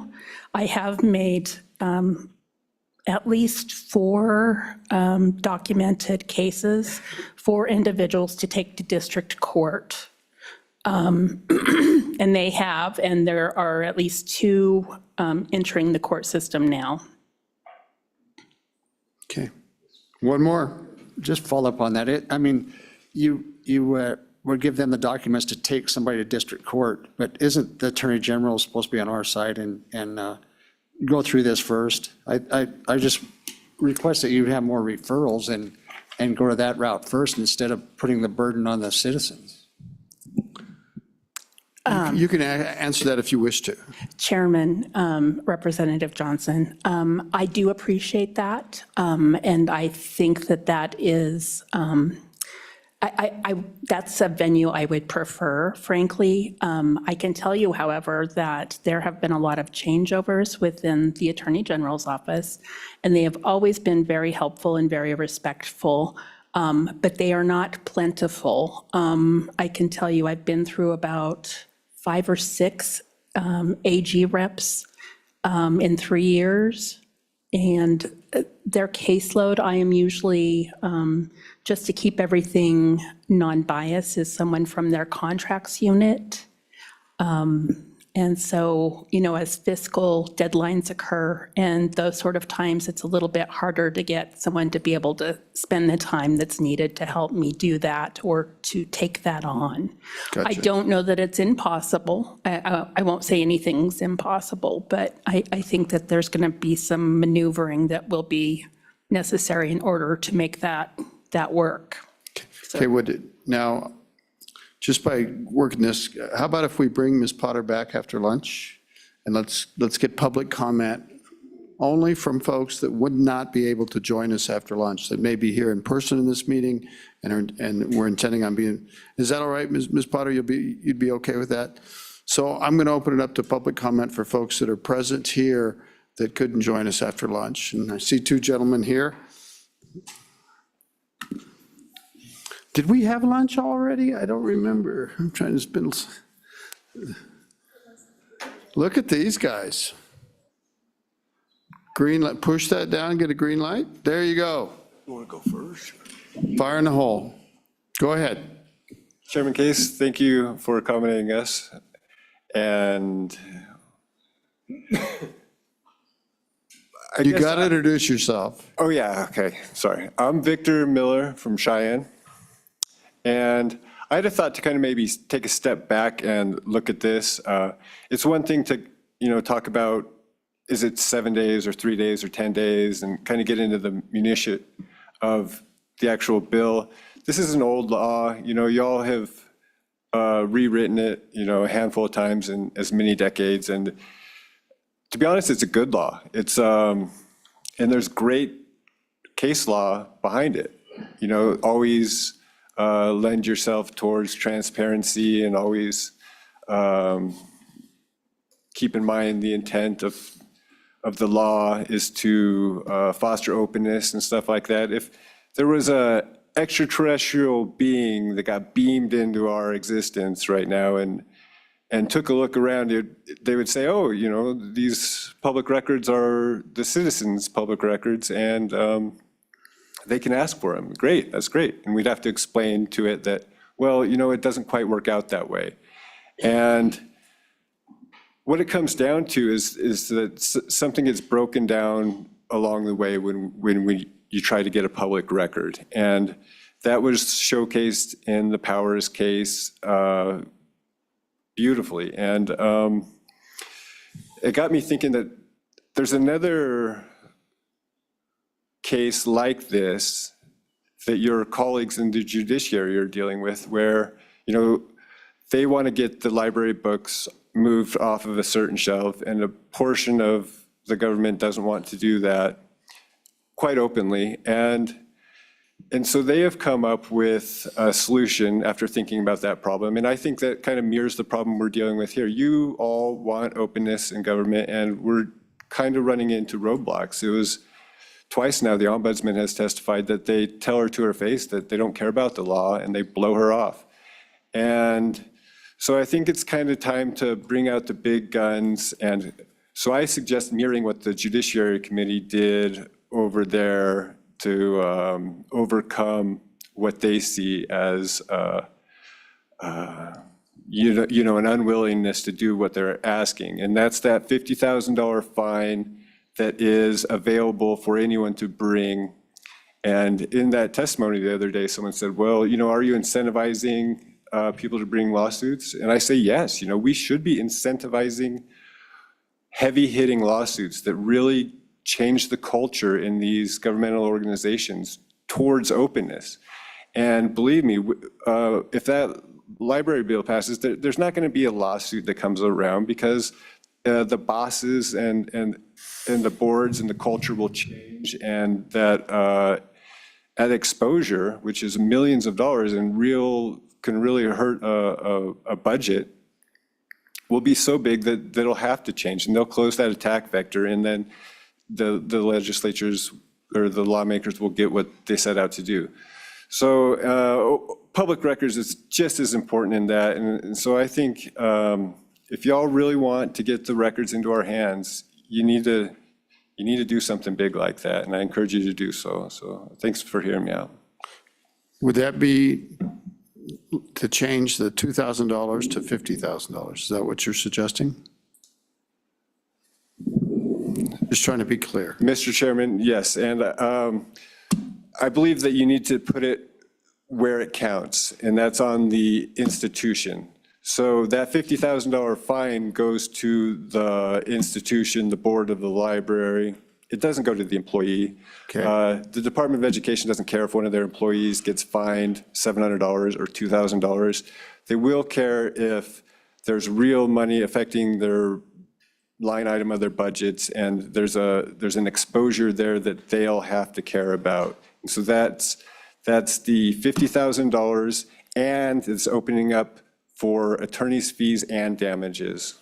Okay, thank you. Now we're going to hear from your brother. The good-looking one. Mr. Chairman, members of the Joint Committee, my name's Rod Miller. I'm from Cheyenne, and thank you for this opportunity to speak my piece. In a pluralistic democratic republic like we have, transparency should be the default position of government. Elected officials owe a solemn duty to citizens to let them know what government is doing on their behalf.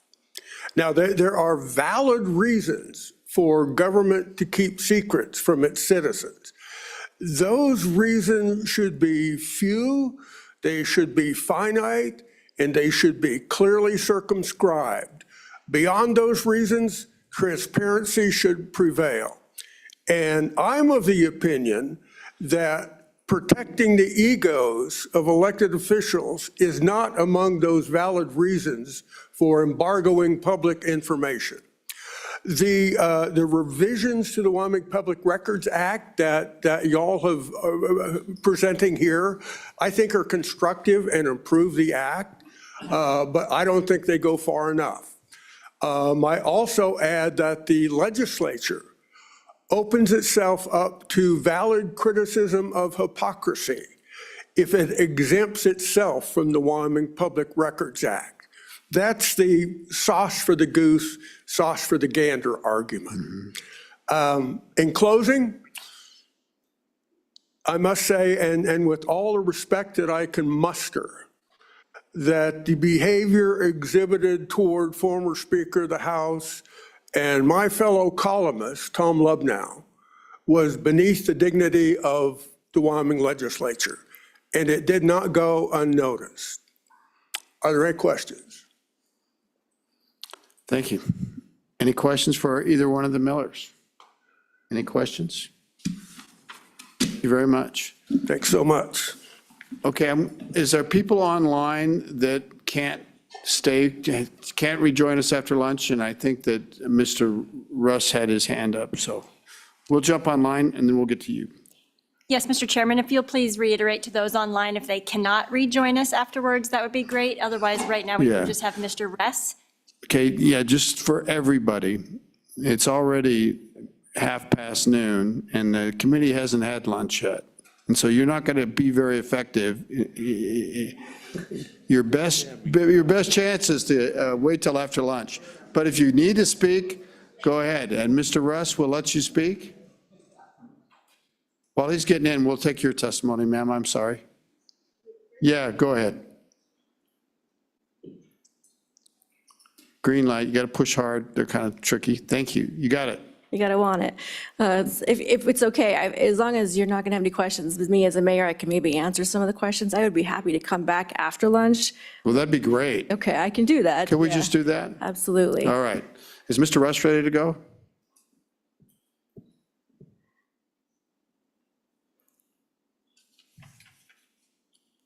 Sandy? Are you getting any response? Big Sandy.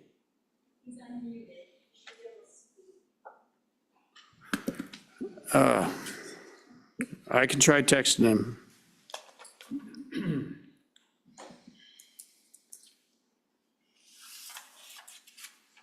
We'll just give him a minute.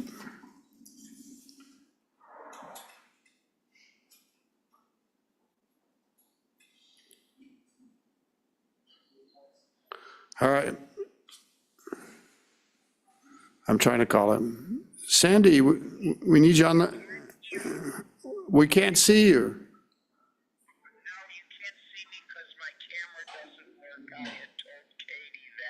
Okay, but we can't hear you either. We cannot hear you. We know you exist. Are you, oh, you mean on this phone? You're not online?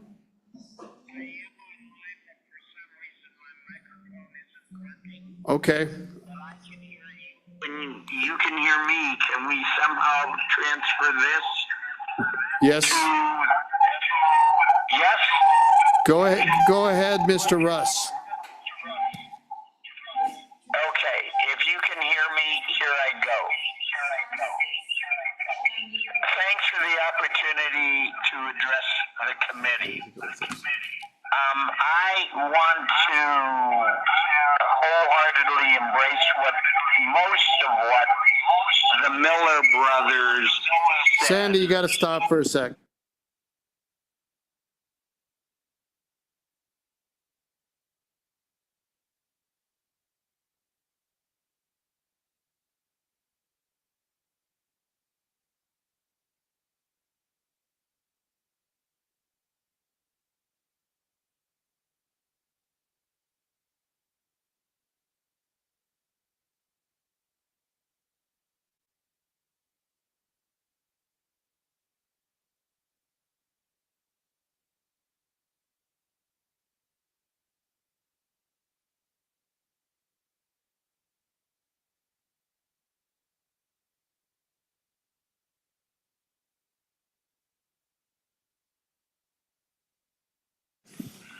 All right, thanks for the opportunity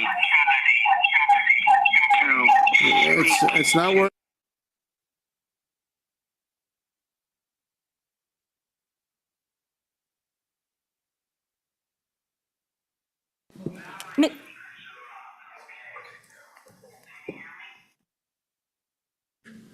Try it. As far as I can tell, my speak.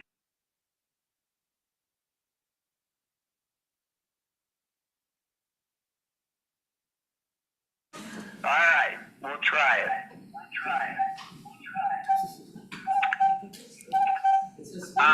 Like he's up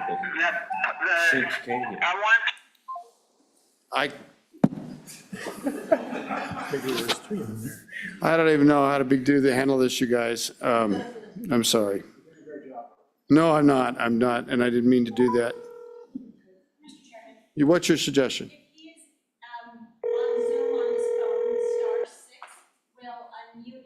Hello, Sandy speaking.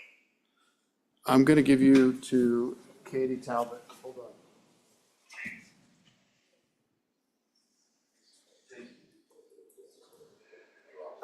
Were you offering to do? So tell me, are you testifying after lunch or are you testifying now?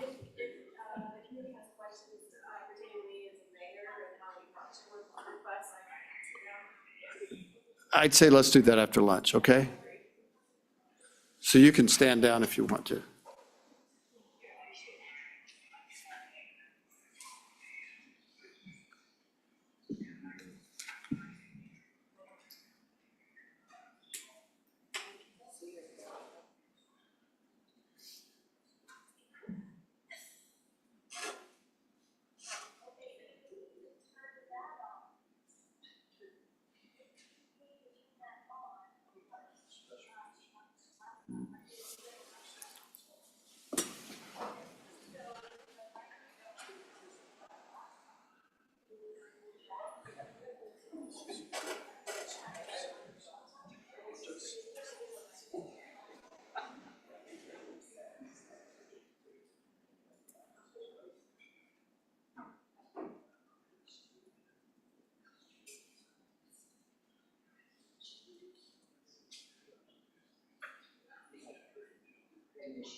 hopefully, I'll give my good folks, especially before Tom.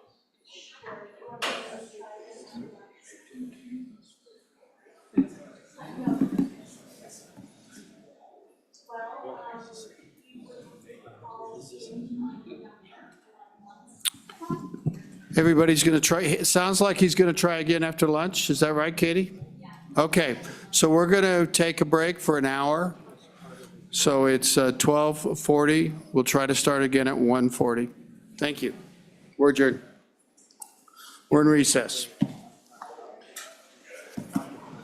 Okay. God bless you, mister.